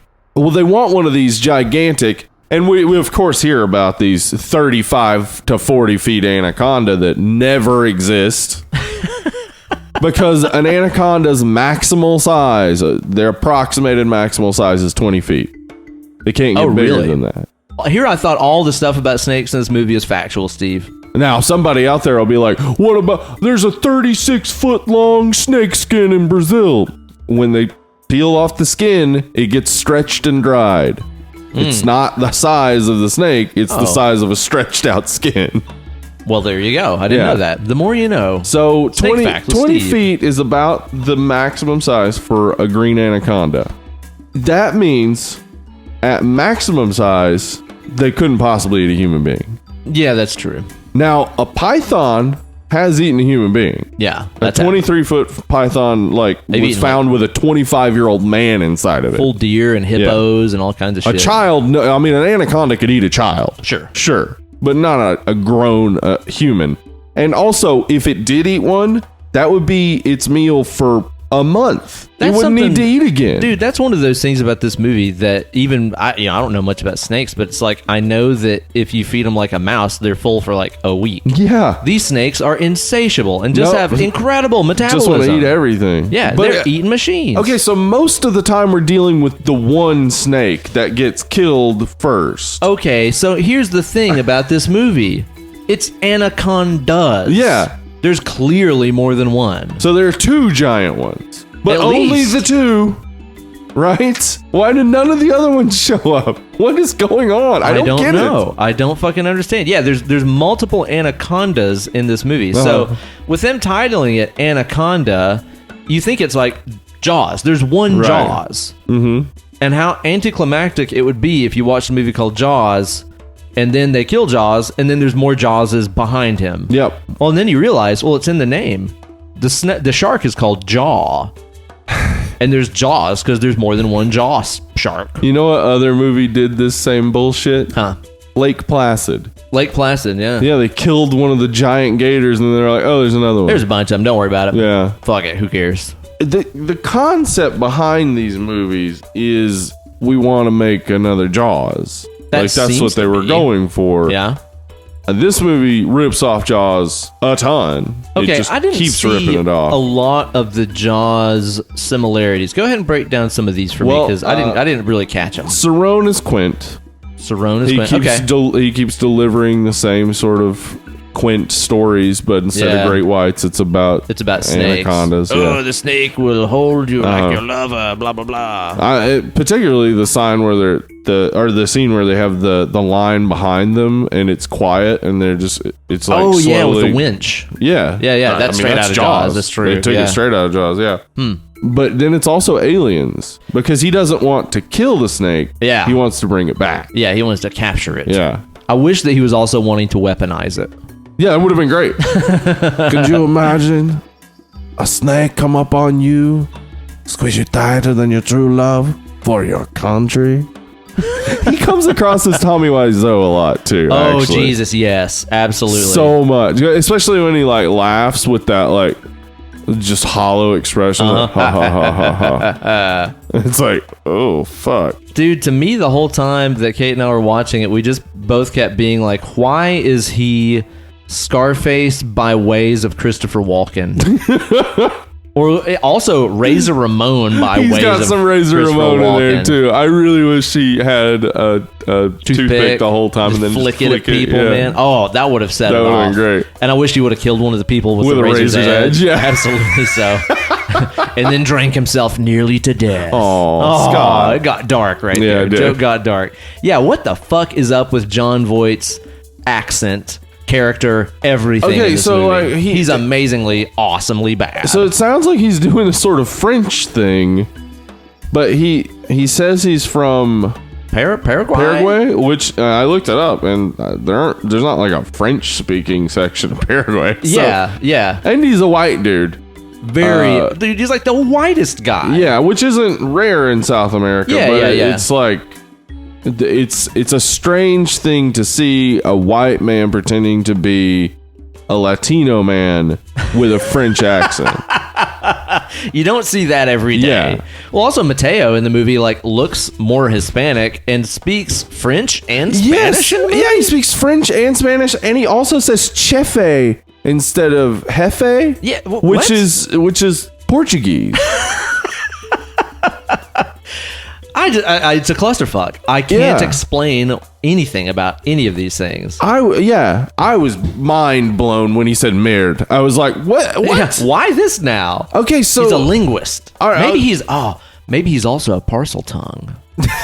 Maybe he knew what the snakes were saying all along. Oh my God! That's why they brought him. Now we need it. The Anaconda Harry Potter crossover, where Cerrone comes back to life. And he needs Harry Potter to help him capture a snake so he can sell it for big money. I know you speak the language. You need to tell me their thoughts. And then Harry Potter's like, they just seem to be saying, fuck. Fuck, who's that guy? Ass. Shit. What did the snake say as he killed the man, Harry Potter? But speaking of snake saying things, at one point, did you think the snake was going to, like, say a word? I wouldn't have been surprised. He was like going, he's making all these crazy snakes don't do that. Pig squeal noises and shit too. Yeah, the whole movie I was like, I don't think snakes make a noise. No, that's why they had to get Frank Welker to voice it, because snakes don't do that. I mean, they're known to hiss. True. That's something that happens with snakes. Yeah, there's a bit of a hiss, maybe they make a little rattle noise with their tail, but yeah. But these things were making these like crazy like death metal pig squeal vocal sound. Yeah, or like fucking Jurassic Park dinosaur sounds. Yeah. What the fuck? I don't know, man. Oh my God, dude. Are there any other noteworthy characters that you think of in this movie? And before you answer that, let's go ahead and get ourselves another cracking poll. open a colder I'm going to one. need one because this movie is just driving me down the depths of sobriety and This insanity. is also from Austin. This is an Austin Beer Works Pearl Snap, which is a German-style Pilsner. Oh, that should be just a nightlight, refreshing, warm weather day. It's hot as fuck outside in Tennessee right now. Yeah, we're at 5.3% here, so not too much. Let's find out about it. That's a very handsome skank banger koozie you've got that beer in right there. Skankbanger, best band in Knoxville. That's right. We're going to open up a merch store online soon, by the way. So good. You guys will be able to buy those and shirts and all kinds of good stuff on there. What you think about that? Is that nice and light? It is. Yeah? Yeah, this is like a drinking at a football game beer right here. You know what? That's pretty fucking good. Yeah. That's a good Pilsner. Yeah, that's good. You know, the funny thing about like a Pilsner is that we kind of view them as the most common, normal, whatever, average beer. Because but that's only in America. Only in America, yeah. And the thing about it is like actually doing a Pilsner right is actually one of the most difficult kinds of beers to make. Mm-hmm. So my beer making friends tell me. Yeah. That's good. I'd totally smash a couple of those. So, way to go, Austin Beer Works. Yeah, 2 for 2, guys. Pearl Snap. 2 for 2. Okay, other characters in this movie, we've got Ice Cube. T. Ice Cube. Ice Cube. Mm-hmm. I don't know why I've blanked out on which Ice was in this movie. Ice Baby, he's called. And he's like the camera guy. Yeah. But he doesn't really film anything. Yeah, and Ice doesn't seem to gather that camera guy like mostly just stands still. That's what he should do. Doesn't move the camera around. He waves that camera around like fucking crazy, like it's damn Blair Witch It's Project. like the first thing you do when you're a kid and you get to play with the home camera. You're just like looking around. Look at all this so stuff. Cool, yeah. Yeah, I don't think he'd be getting a lot of work as a camera person. But Owen Wilson, the sound guy, who clearly doesn't know what his job is either. Yeah, his job apparently is taking a parabolic mic out and just listening to jungle noises with his girlfriend when they're stoned. But they're also talking the entire time. Yeah. Let's go get noises and talk in front of this very sensitive mic the entire time. Yeah, it would be so loud in their earphones. What the fuck, dude? And what is her job? Production assistant, or no, what did she say? Bob. Production manager, she said at the beginning. Is she though? Yeah, but she doesn't do anything. I think she makes a salad and is cute. That's her job.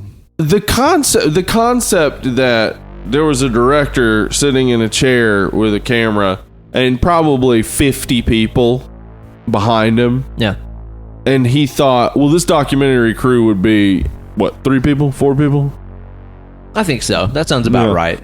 she's a production manager, but she doesn't have any production assistants. There's no production coordinator. Like, why wouldn't they have her be something, like it be a small thing and just her be like, well, I'm just here to help the production. Like, don't give her a bigger title when she's not managing anything. Nothing. Yeah. As far as I can tell, fucking nothing. Nothing. And of course, you can't film a documentary without your stuffy, wine-drinking British narrator guy who's there during the shoot. Yeah, normally the narrative or the narration is going to be recorded in a booth post. Because it sounds better than recording in a fucking jungle. Imagine that. On a boat with a motor. It's going to sound like shit. I mean, the worst documentary of all time. It's like this guy talking over an outboard motor. Here's the sashimi tribe. Hey, don't tell Bill Dance that.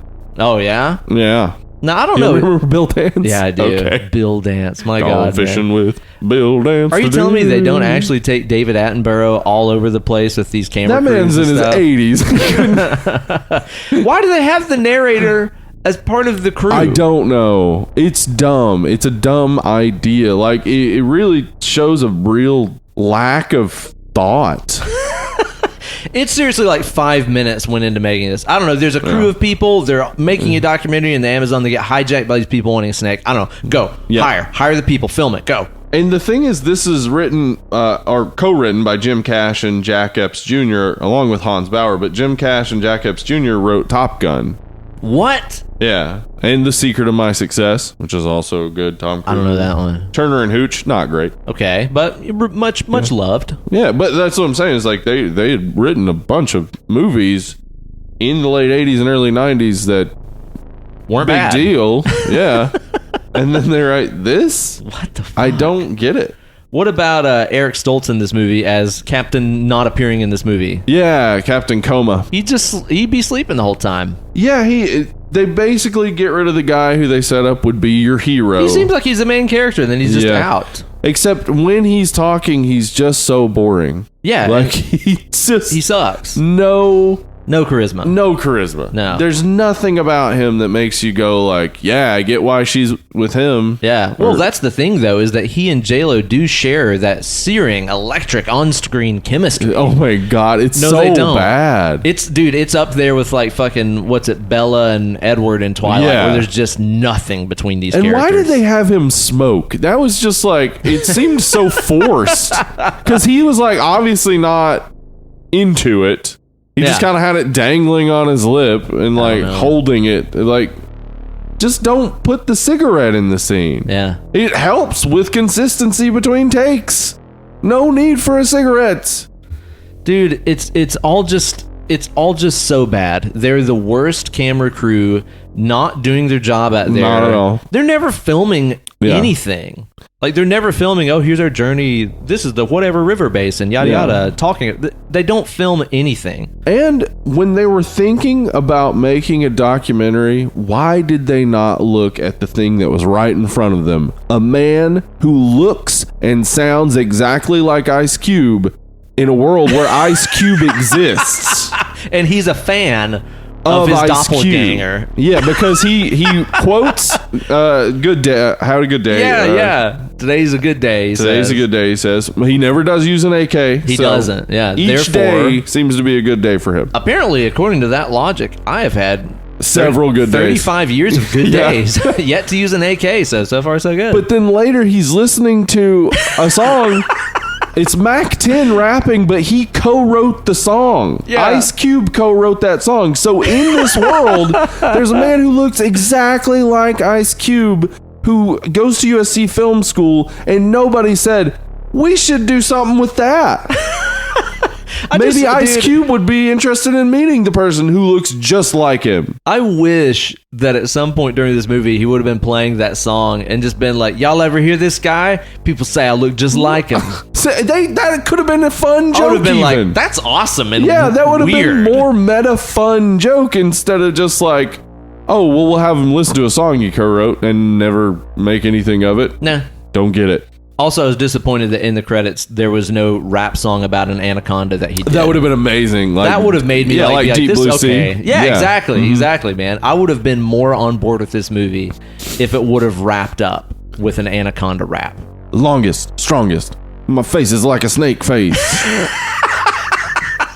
My face is like a snake face. Now that I could have got behind. Yeah. That I could have got behind. Man, you're a freestyling whiz, I know. Steve. Now, the real star of this movie is, of course, the snake.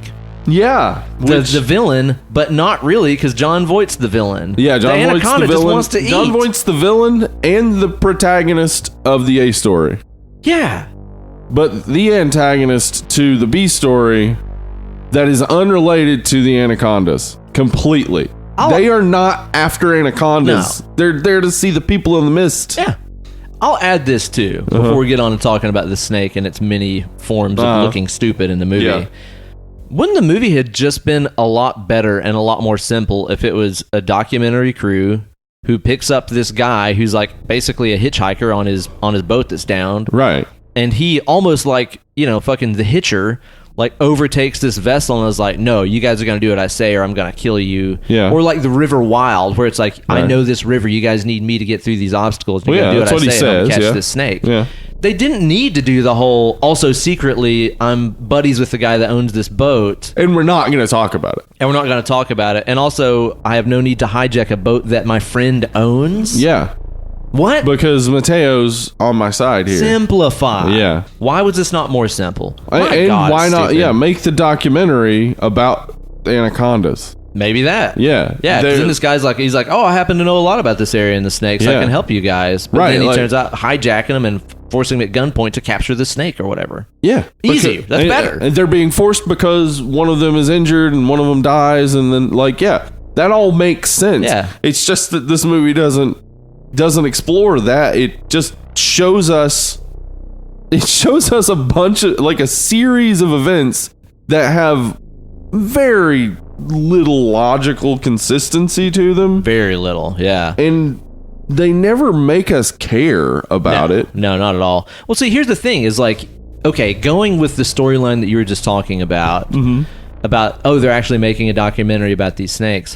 What if they were like people that were out to preserve these snakes? They're an endangered species. Yeah. We want to film a thing about them to expose, you know, that they're this incredible creature. So much better. And then they get hijacked by this guy that's like, no, we're going to capture it and I'm going to sell it. Yeah. You know? I'm out to make money, and they're like, we're out to save the species. Right. That would have been a much more convincing story. Give our actual protagonists, who we're supposed to be rooting for, Yeah. give them something that makes us like them. Maybe that. There's nothing that happens that makes us like these people at any point. Not a thing. Nope. Okay, so the snake in this is represented in a myriad of practical, mechanical forms Yes. and total garbage CGI. That costs $100,000 per second.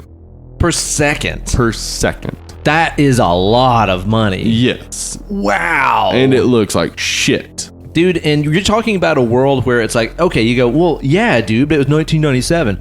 Jurassic Park came out 93. 93. Yeah.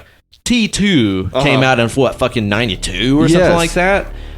Both look infinitely better than the CG in this. The thing about the CGI in this is they were way too bold with it. Yeah, they're showing it a lot. Blatantly. Yeah. Just blatantly. And mixed in with real live people who are being, wrapped up by the snake or whatever. And then the animatronic, which looks dead in the face. Yeah, It's like just so dead looking. And they didn't really research how a snake moves, I don't think. Because the second snake uses a whole bunch of tail whips. Yes, it does. Which is not a thing a snake does. Not that I'm That's entirely aware That's what of. an alligator or crocodile would do. Not a snake. I whip my tail back and forth, Yeah. it says. Also, snakes don't look for a challenge in eating. Ever. I don't think so. They look for the easiest thing they can eat. Snake's lazy. Yeah. Snake needs to get a job. That snake needed to get a job. He was in a factory. Maybe that's where he worked. That's true. That could be. I work down in a snake factory. I'm just trying to find something to eat. Be right back. I'm writing the next Sisters of Mercy album, Snake Factory. Snake Factory. That sounds more like a ministry album, I think. It does, yeah. More like a ministry kind of thing. God, dude, so dumb. Yeah, the animatronic snake it has as much character in the face as like a Chuck E. Cheese robot. Yeah, because it's a snake. And it looks dumb. Its eyes are like weirdly close together. Yeah. You know? Yeah, and an anaconda's eyes aren't that close together. They're a little more wide set. The mechanical at times doesn't look all that bad. No, I mean from a distance, and if they're moving it right, the way a snake moves. Yeah. But mostly they're moving it like it's just two ends of a whip. Yeah, pretty much. They like just hit you with the head, hit you with the tail. Yeah. And then the CGI one has incredible, like 120 mile per hour speed at times. Other times it's slow. The anacondas do swim pretty fast, but not that fast. No. Yeah. And dude, like on land, there's several shots where that thing is hauling ass. And they're not that fast on land. Hauling snake ass. Hauling snake ass. Be right back, writing my Pantera tribute album. Hauling snake ass. I think that's more of a Hell Yeah album, if I'm not mistaken. Hell Yeah is a terrible band. Quit kidding yourselves, guys. Yes, Vinnie Paul was in it. R.I.P. We miss him. Yeah. Hell Yeah is a terrible fucking band, guys. Don't need him. Get it together. Get it together. There's one moment where Eric Stoltz actually, I like what he did. Yeah? It's the part where they talk about the Shishimi tribe, the Shirashama. No rice in that tribe. They mentioned the Shirashama, and then what's his name? Saron. He's like, oh yeah, I know them. And then he tells like, their Chico, their legend or whatever. And then Eric Stoltz, not even looking at him, just looking off in the distance, is like, I believe that's from a different tribe. And he's like, it's from the Shirashama too. And he's like, he pulls up the binoculars, like, I don't think so. It's just so flat. Like, it's what he's doing the whole time, but it works in that moment where it's like he's being so cocky that he's not even looking at the guy who's telling him. It's not giving a fuck works pretty well in that particular instance. That gets him wasped. Oh my God, it's so bad. Okay, so we've also got some really terrible ADR in this movie. Yeah, a whole lot. Basically, they had to do some dubbing over to get a PG-13, so they cut out some fucks and stuff. And you'll notice that the lips don't match up with very freak obvious or whatever. Yeah. But then, like, there's a lot of exposition ADR. That's my favorite. Jon Voight gets darted. Yeah, my favorite moment. He falls into the water, and then you hear Ice Cube in a completely different tonal environment say, "Damn, the dart fell out of his back." As it shows the dart floating up to the top of the water. You know what? Okay, you know what happens in those moments? Either an executive was watching it and not paying attention, and they were like, wait, didn't he get darted? What happened to him? So they were like, okay, we'll throw in an ADR line that clearly explains that the dart you saw floating came out of his back. Yeah. My favorite part of that, actually, though, is when he gets stabbed in the back, he goes, the darts. Oh yeah, he does. Yeah, Emily cracked up at that. Oh, it's so like, dumb. What? Yeah. That's what just hit me. The dart. Dude, it goes back to that thing where, you know how we talked about in a lot of our like favorite really smart movies that just don't hold you by the hand and walk you through the movie, how it's like the director had faith in the audience to figure out.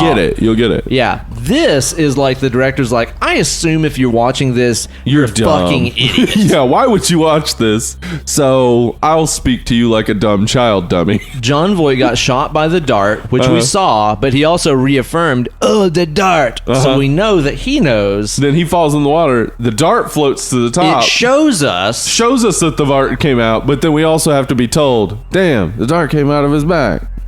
You must be an idiot, so I need to explain this stuff to you. If you're watching my movie, you're a dumbass, is what that says to me. Also true in every movie, and this is actually, I'm not making fun of this. You can use this in screenwriting and it works. If you paint yourself into a corner where you decide these two characters are going to be the ones that are alive, and then you realize, oh wait, they don't know how to operate the boat. You have a scene where the character's like, want to learn how to operate the boat? Oh, you're talking about in Near Dark.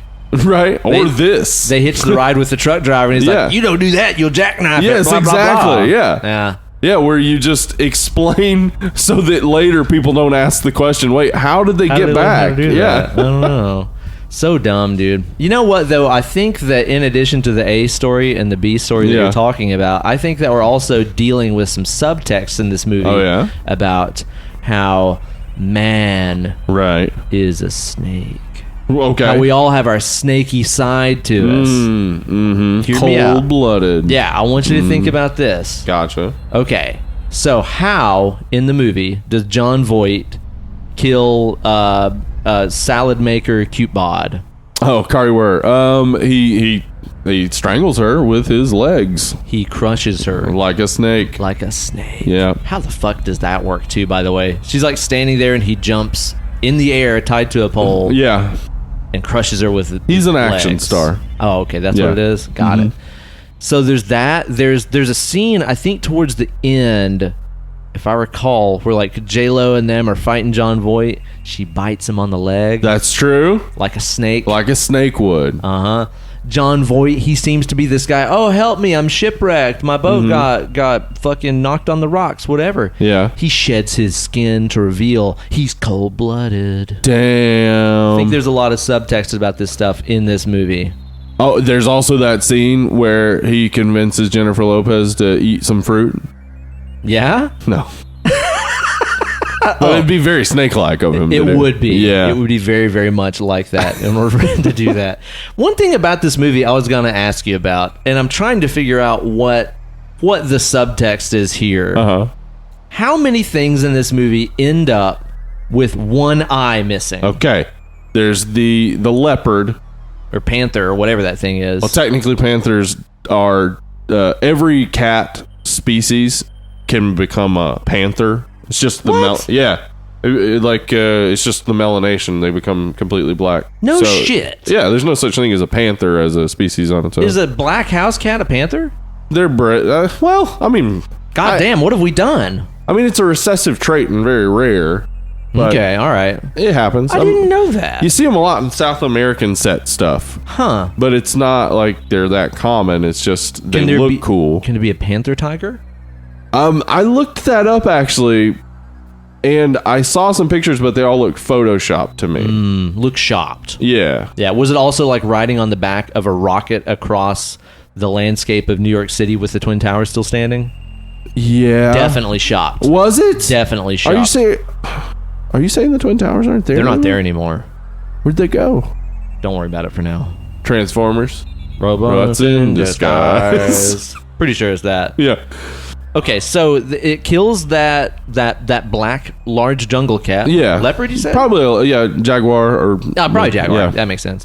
And it specifically shows us as it crushes it, The that its eye eye popped out. Yeah. And it like does this long zoom in. Yeah, like look at that eye. Check it out. Uh-huh. Later on, when I think it's J-Lo shoots the snake, shoots one of its eyes out. Yes. And Eye then, for an eye. Eye for an eye, I guess. And then later on, whenever the anaconda pukes Jon Voight back up, like just snakes, to eat him again. like snakes don't, by the way. They don't. What the hell? They do puke stuff back up. If they eat a large meal and they're trying to escape a predator, they will regurgitate it to get away faster. Ditch some weight. But not to just eat it again. A snake would swallow Jon Voight. It would not puke him back up. No, they'd keep him down. Yeah, you want to. You want that Jon Voight in you. But dude, whenever it pukes him up, he has one eye missing. Yeah, and then winks with the other eye. Okay, so he's still alive? Here's a question I want to ask you about that. Okay. Because upon first glance, and like in my notes, I have like Jon Voight puked up, one eye, winks. Maybe he was just blinking. Oh, right. Yeah, because if you got one eye, can you wink? Every blink is a wink. Every blink is a wink. So like, dude, if you Welcome to One-Eyed Willie's, where every blink is a wink. Imagine if you're at a bar and there's this really handsome, swarthy, like let's say Kurt Russell in Escape from LA guy down at the end of the bar. Yeah, Snake Plissken. And you're like, I don't know if he winked at me or if he just blinked. Is he coming on to me, or was he just doing a normal automatic People with function? eye patches have to be lit. Pull up the eye patch. Point, like winking. Got it? I think if it was me, I would do the wink and go, I was winking just then. That was for you. Yeah, my other eye Well, I don't have another eye. Yeah. But that was a wink. That was a wink. Winking and blinking with Ben and Steve. Has winking ever worked out for you, Ben? Yeah, Kate finds it very charming because she can't do it. Oh, really? Yeah, Kate can't wink. Oh, that's cute. Yeah, so she finds it very alluring. It's actually worked out for me, too. Isn't that crazy? Oh, yeah? That winking works? I'll name drop. One time, Tosin Abasi and I were hanging out. Uh-huh. Winked at Kate. She found it very charming. Aww. Tosin's a nice fella. He's a sweet guy. I believe that. Yeah, that's a true fact. True facts. Okay, so what's up with all this one-eye stuff in this movie? Is it all about the one-eyed snake, a.k.a. the penis? Yeah, are these all dick references? Is there a deep Freudian sexual side story undertone running through this if you say movie? Freudian and eyes, yeah, there is a thing about Freudian, the fear of having your eyes clawed out, etc. Yeah, that's like abject horror, basically, to Freud. Your most vulnerable spot that also is your window to the world being attacked. Yeah. So why is that in this piece of shit movie? I don't think they thought about that at all. You know, it'd be cool if we got an eye blown out. Yeah. What about when they shoot the snake? I think maybe it was the only makeup effect that that might be what it is. They could do. Yeah, because like there aren't really any other makeup effects. I mean, honestly, why when Jon Voight is eaten by a snake is his eye gone? Why would that happen as you got swallowed by a snake? Oh, my eye fell out. Maybe in this world, people's eyeballs just fall out. Everybody's got loose eyeballs. Yeah, just googly eyes. What if in this world you have your baby eyeballs and then your human eyeballs? Your eyeballs fall out at a certain point and your new ones grow in. My baby eyes and my adult eyes. Here's Ben's little baby eyes. Oh, they're so in a book. cute. Just two eyes with an optic nerve. What the fuck? I wish that there would have been more ADR by ice in this. Where like he gets swallowed and he's like, oh man, I bet his eye fell out too.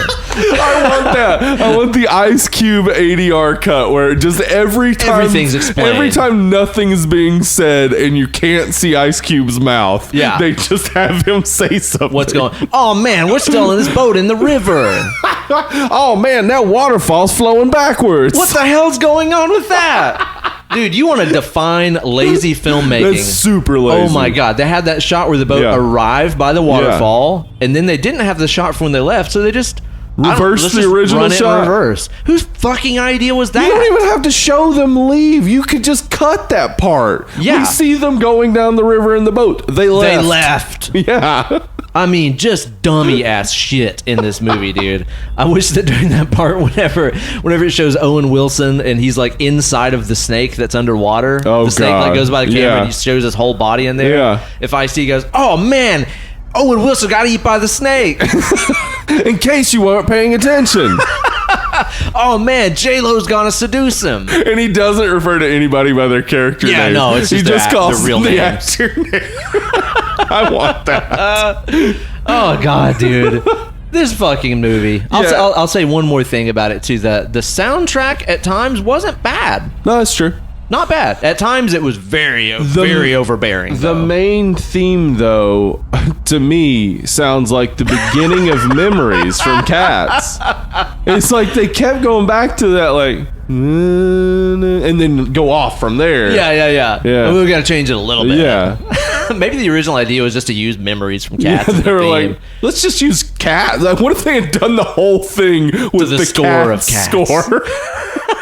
P.S. dude, we've not talked about on the show. Have you watched that trailer for Cats yet? Oh god, it's frightening. Who in the fuck asked for this? But to be honest, somebody did point this out about it.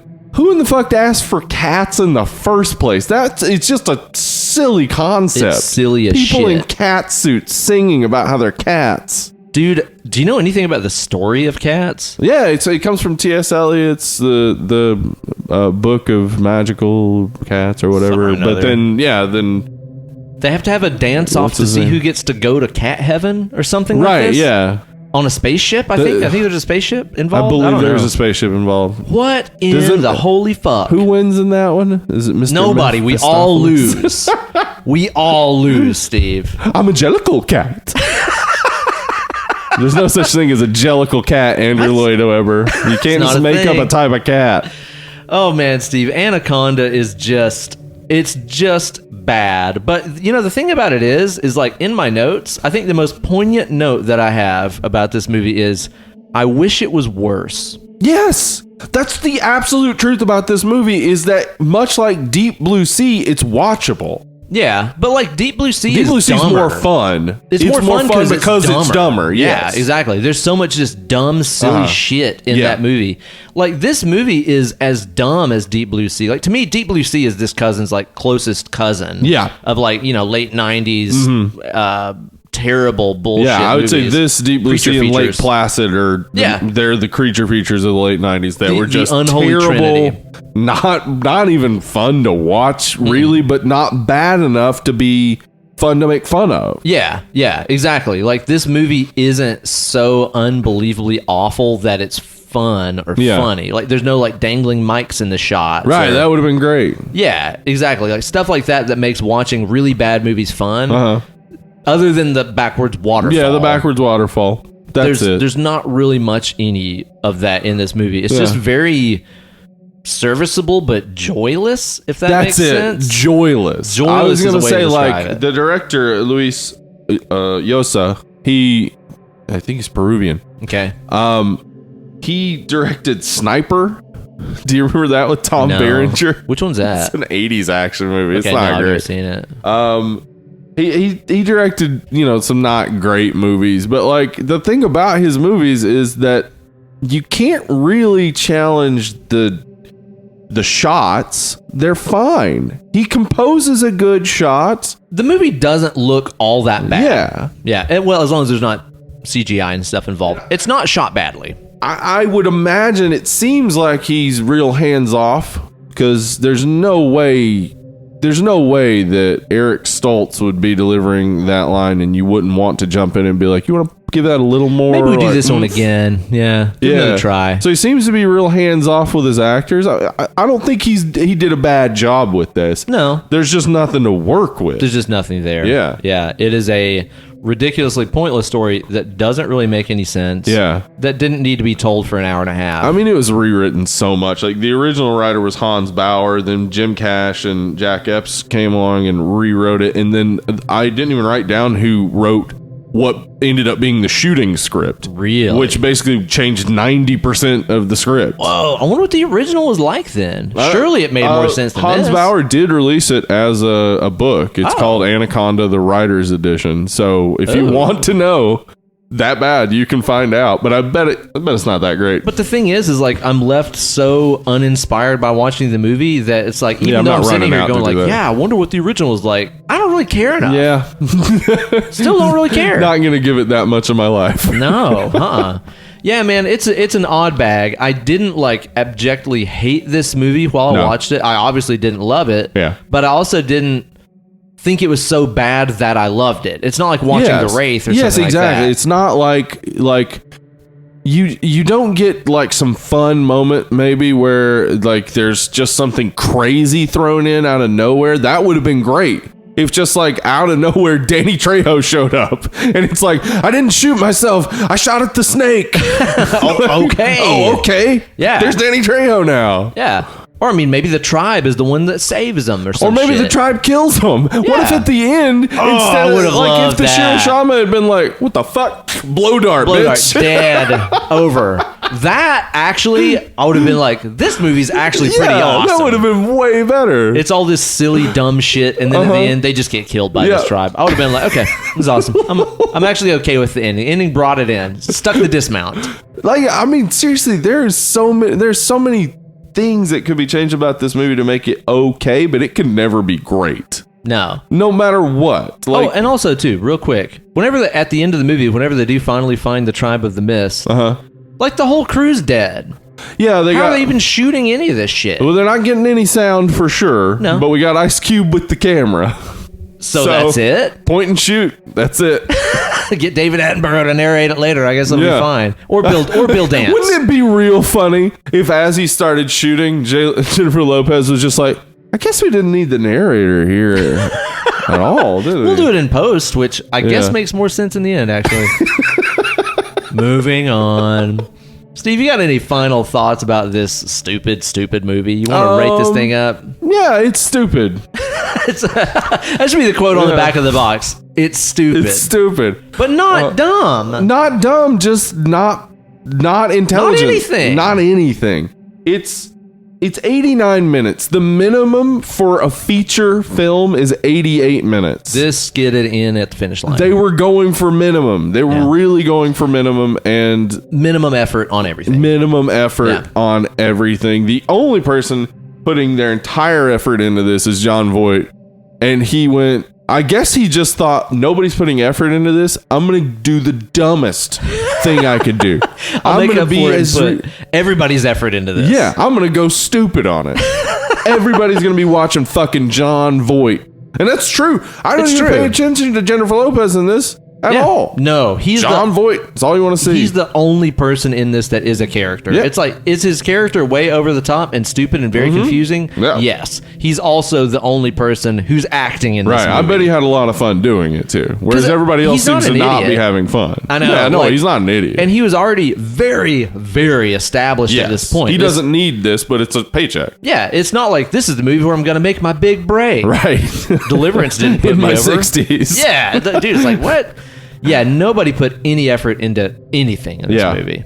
Just, zero effort. I mean, Ice Cube is, I assume, doing the same thing he'd been doing up to that point where it's just like, I'm Ice Cube. Like, I don't have to... I'll just be me, I'll just be me, and that's charming, and it works. Yeah, it's fine. And it works. Yeah, he's okay in this. Yeah. Giving dumb lines and stuff. He is giving a lot of dumb lines, yeah. But I think that's probably also why they went to him for ADR, because he's the only one with some expression in his voice. Yeah, like, everyone else is just flat. Right. So, yeah, there's some fine performances in it, and I think from time to time that mechanical snake could have if they put a little more effort into it and then just cut CG completely, it could have been more intimidating and better. Dude, I mean, considering that they were ripping so hard from Jaws on a lot of this stuff, it's like, take notes. Yes. Find ways to show it without showing it. Yes, that's what they had to do with Jaws, because they did have a problem on this where the mechanical snake like broke down or something. Okay. And it's actually still included in the movie because it started like shooting wildly. Flailing? Yeah. Huh. So they kept that shot in the movie. But yeah, go more. If you're really trying to mimic Jaws, like do what they do. Minimal showing, dread building rather than constantly like, oh, there's the fucking snake. Yeah, let's hit it, punch the snake. We talked about it with Alien. Yeah. It's like the fact that you never knew where this thing was. You knew it was there somewhere on the ship, but you never were sure of where it was. Right. That made it so much better. And that was an amazing creature design. So if you got your half-ass creature design, show it even less than Alien. Yeah, exactly. Don't even show it to me at all. So yeah, for me, this is a real bad movie, but it's also not an inconvenience to me to watch. That's a great way to put it. It's not an inconvenience. Yeah. If it was like if I was at somebody's house and they were watching Anaconda, I'd just be like, all right, whatever. Yeah, I'll narrate it as Ice. Yeah, I'm gonna be the Ice Cube. I'll be Ice Cube for you. Yeah, and I'll narrate the whole movie with his ADR. Good idea. That panther's eye came out. It was crazy. So for me, this is like a 2. That sounds about right. Yeah, that sounds about right. A 2. It's just so illogical and dumb. Yeah, we have this film crew that is not making a documentary.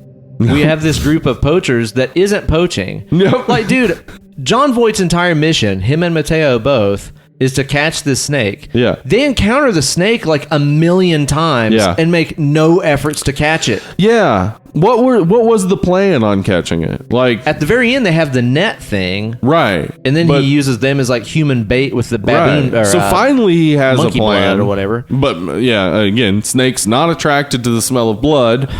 So why are you covering him in monkey blood? Why do that? Because he hates monkeys, I think. Oh yeah. That's why he keeps killing them the whole time. He's out there fighting Big Monkey. Always trying to put monkeys in the movies. Fighting them back. I can't believe that our politicians take money from Big Monkey. Bought and sold. They're in their pockets, Steve. Just telling us that monkeys won't rip your dick off. They're fun, they say. They're fun. They don't throw poop everywhere. Go get some, they say. Go get some monkey. Go get some monkeys. They're always shoving this down our throats. I'm glad that Jon Voight was there standing up for us. Yeah. Not giving a shit about seeing these monkeys get killed. I'm happy for it. So fucking dumb. They have a boat already. They have a snake farm. Yeah. Who are they selling this fucking snake to anyway? A zoo? Like, what are they doing? Jake the Snake Roberts. Jake the Snake. Yeah. That's it. He was always wanting a bigger snake.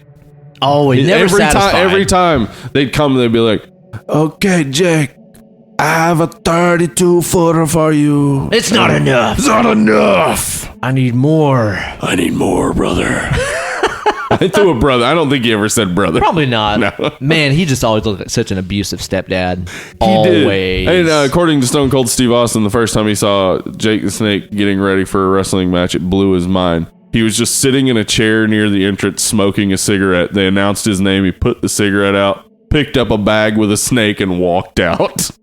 Like, big pregame no ritual. Stretching, no like taping up, nothing. Just fucking smoke a cigarette, carry your snake. Yes, I gotta go out here and do his shit again. Damn, that is hard. Yeah, this movie's stupid. Cardboard characters, so much just filler garbage in a story that doesn't make sense. Yeah. But at the end of the day, it didn't take much time to watch it. No. Usually movies that are so oblivious take way too long to watch. It's true. Yeah, they're stretching out way too much. Whereas this story, there's not a lot of stretching. The quiet moments are stealing directly from Jaws. Yeah. All the other moments is just constant. Everybody telling each other what they're doing. Yeah. Yeah. I think that if I watched this movie on my own, I would probably go with you and give it a 2. But I think the fact that I had fun talking about it and talking shit about it, I think that gives it a full nother point. All so right. I'm going to say 3 out of 10. It's going to be a 3 out of 10. Totally dumb movie, Steve. It is very dumb. But I like talking about the shitty movies. Yeah, I do too. It's fun. I mean, if we had started a shitty movie podcast, this would be one of the first episodes. This would definitely be one of the episodes. For sure, man. Well, you guys be sure to stay tuned. Next week, we're going to be talking about a movie that isn't shitty at all. In fact, it's one awesome. I'm very excited about, which we're going to reveal after we tell you guys to go and rate and review this podcast on iTunes or your podcast app of choice. We've been getting a couple trickling in, but just like Jake the Snake and his ever-living quest to find a bigger and badder snake to satisfy his reptilian needs, I need more reviews from you guys. Seriously. More reviews for Caesar. Moar. Yes, I want them. So be sure to go on there and add one. It just takes a second for you guys. And it helps the show out a lot. It helps us show up in those searches and all that kind of jazz. As it is now, we're doing pretty good. I was showing you the other day, like whenever you search for like horror, or no, it's like a film and television. Yeah, we're in iTunes, the film and television category. We're on the page. Yeah, we're in the top 100. Pretty sick, man. Yeah. I'm not sad about that at all. So if I'm you guys, not either. It's pretty awesome. So if you guys go in there and rate and review, it's going to help more potential future Dead and Lovelies hear the good word. Hell yeah. Of Uncle Ben and Hollywood Steve. So be sure to go and rate and review on iTunes. Before you guys find out what we're doing next week, Steve, where can they follow us online and give us their money? At Dead Lovely Pod on Twitter and Instagram. Yes. Go check them out. We got that Facebook group. Yes. Now, real quick on the Facebook group, just for our stream and chat listeners, Facebook is eliminating their chats function on the 22nd. I think they're replacing it with something else, but we're going to try to move on over to Discord. We got that Discord, y'all. Because Discord is a chat without all the Facebook searching and using your terms and deciding who you are. And and it's free. There's no charge or anything like that. Yeah, so. we do have a Patreon exclusive Discord that we haven't really put to use yet. But we will. Mostly just regular Discord. Go check it out. It's a fun convo. Be sure to do that. Where can they give us their money? PayPal.me/deadandlovely if you just want to send us a one-time donation, or Patreon.com/deadandlovely. If you go over there, you can help choose which movies we do. I'll tell you this right now. We drew, what was it last week? We did. What did we do? Oh, ass. That's not good. I should remember this right away. It was about hangovers. The Mist. The Mist. There we go. The Mist was submitted by 2 listeners. Anaconda was submitted by a listener. And I believe Mandy was submitted by a listener as well. Spoilers. So, right. Not Mandy. That's not the movie we're covering that's next a movie week. that was submitted, but that's not That what was we're submitted doing. for sure. Yeah. So yeah, if you want to help us determine what movies we're gonna like, we're looking at your submissions beyond just doing the drawing. We're looking at what you guys are saying you want us to watch. I mean, if you're giving us $5 a month, we want to give you what you want to hear about. Yeah, so be sure to follow us on the Patreon. What's that URL again, Steve? Patreon.com/Dead and Lovely. Boom. You guys be sure to go over there, give us your money if you like this show, and help us drive this car towards a better, brighter, more horrific future. Next week on the show, we're going to be covering the Nicolas Cage masterpiece, Mandy, which I just watched, actually on my birthday, June 27th, for the first time. Oh, yeah. We just talked about it. And I'm very excited to watch it again and give it a more in-depth analysis because it is a batshit crazy movie. If you guys haven't seen this, it's streaming now on Shudder for free if you use their service and stuff. If you don't use Shudder, you can rent it, I'm sure, on Prime or any of those apps, and it is worth whatever you're paying for it. It is a weird, psychedelic, trippy, metal, very fucking strange movie. I think that it's awesome. So I look forward to giving this thing another watch under a more critical eye and talking about it next week on the show with Hollywood Steve. This was suggested by Kevin Corey. Boom. Thanks so much for the suggestion. So you guys be sure to tune in next week. We're going to be talking about Mandy, drinking some beers. Hell yeah. And having ourselves a good old time. Woo! In the meantime, thank you guys so much for tuning in. We have been Uncle Ben. And Hollywood Steve. And we've been Dead and Lovely, and you guys have been better than we deserve. We'll see you guys soon. Bye-bye. Bye.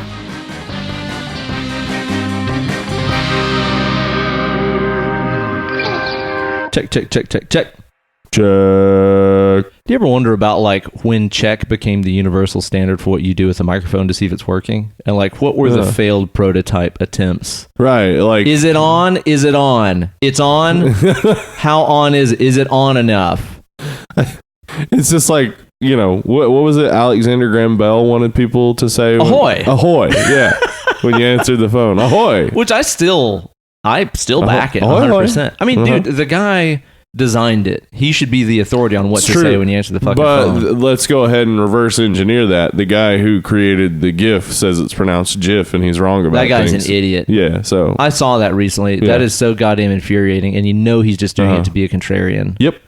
There's no reason it should be that way. Graphics. Yeah. It's not graphics. It's idiot. not graphics. I bet other people that were trying out mics for the first time, I bet they did stuff like, I'm trying it out.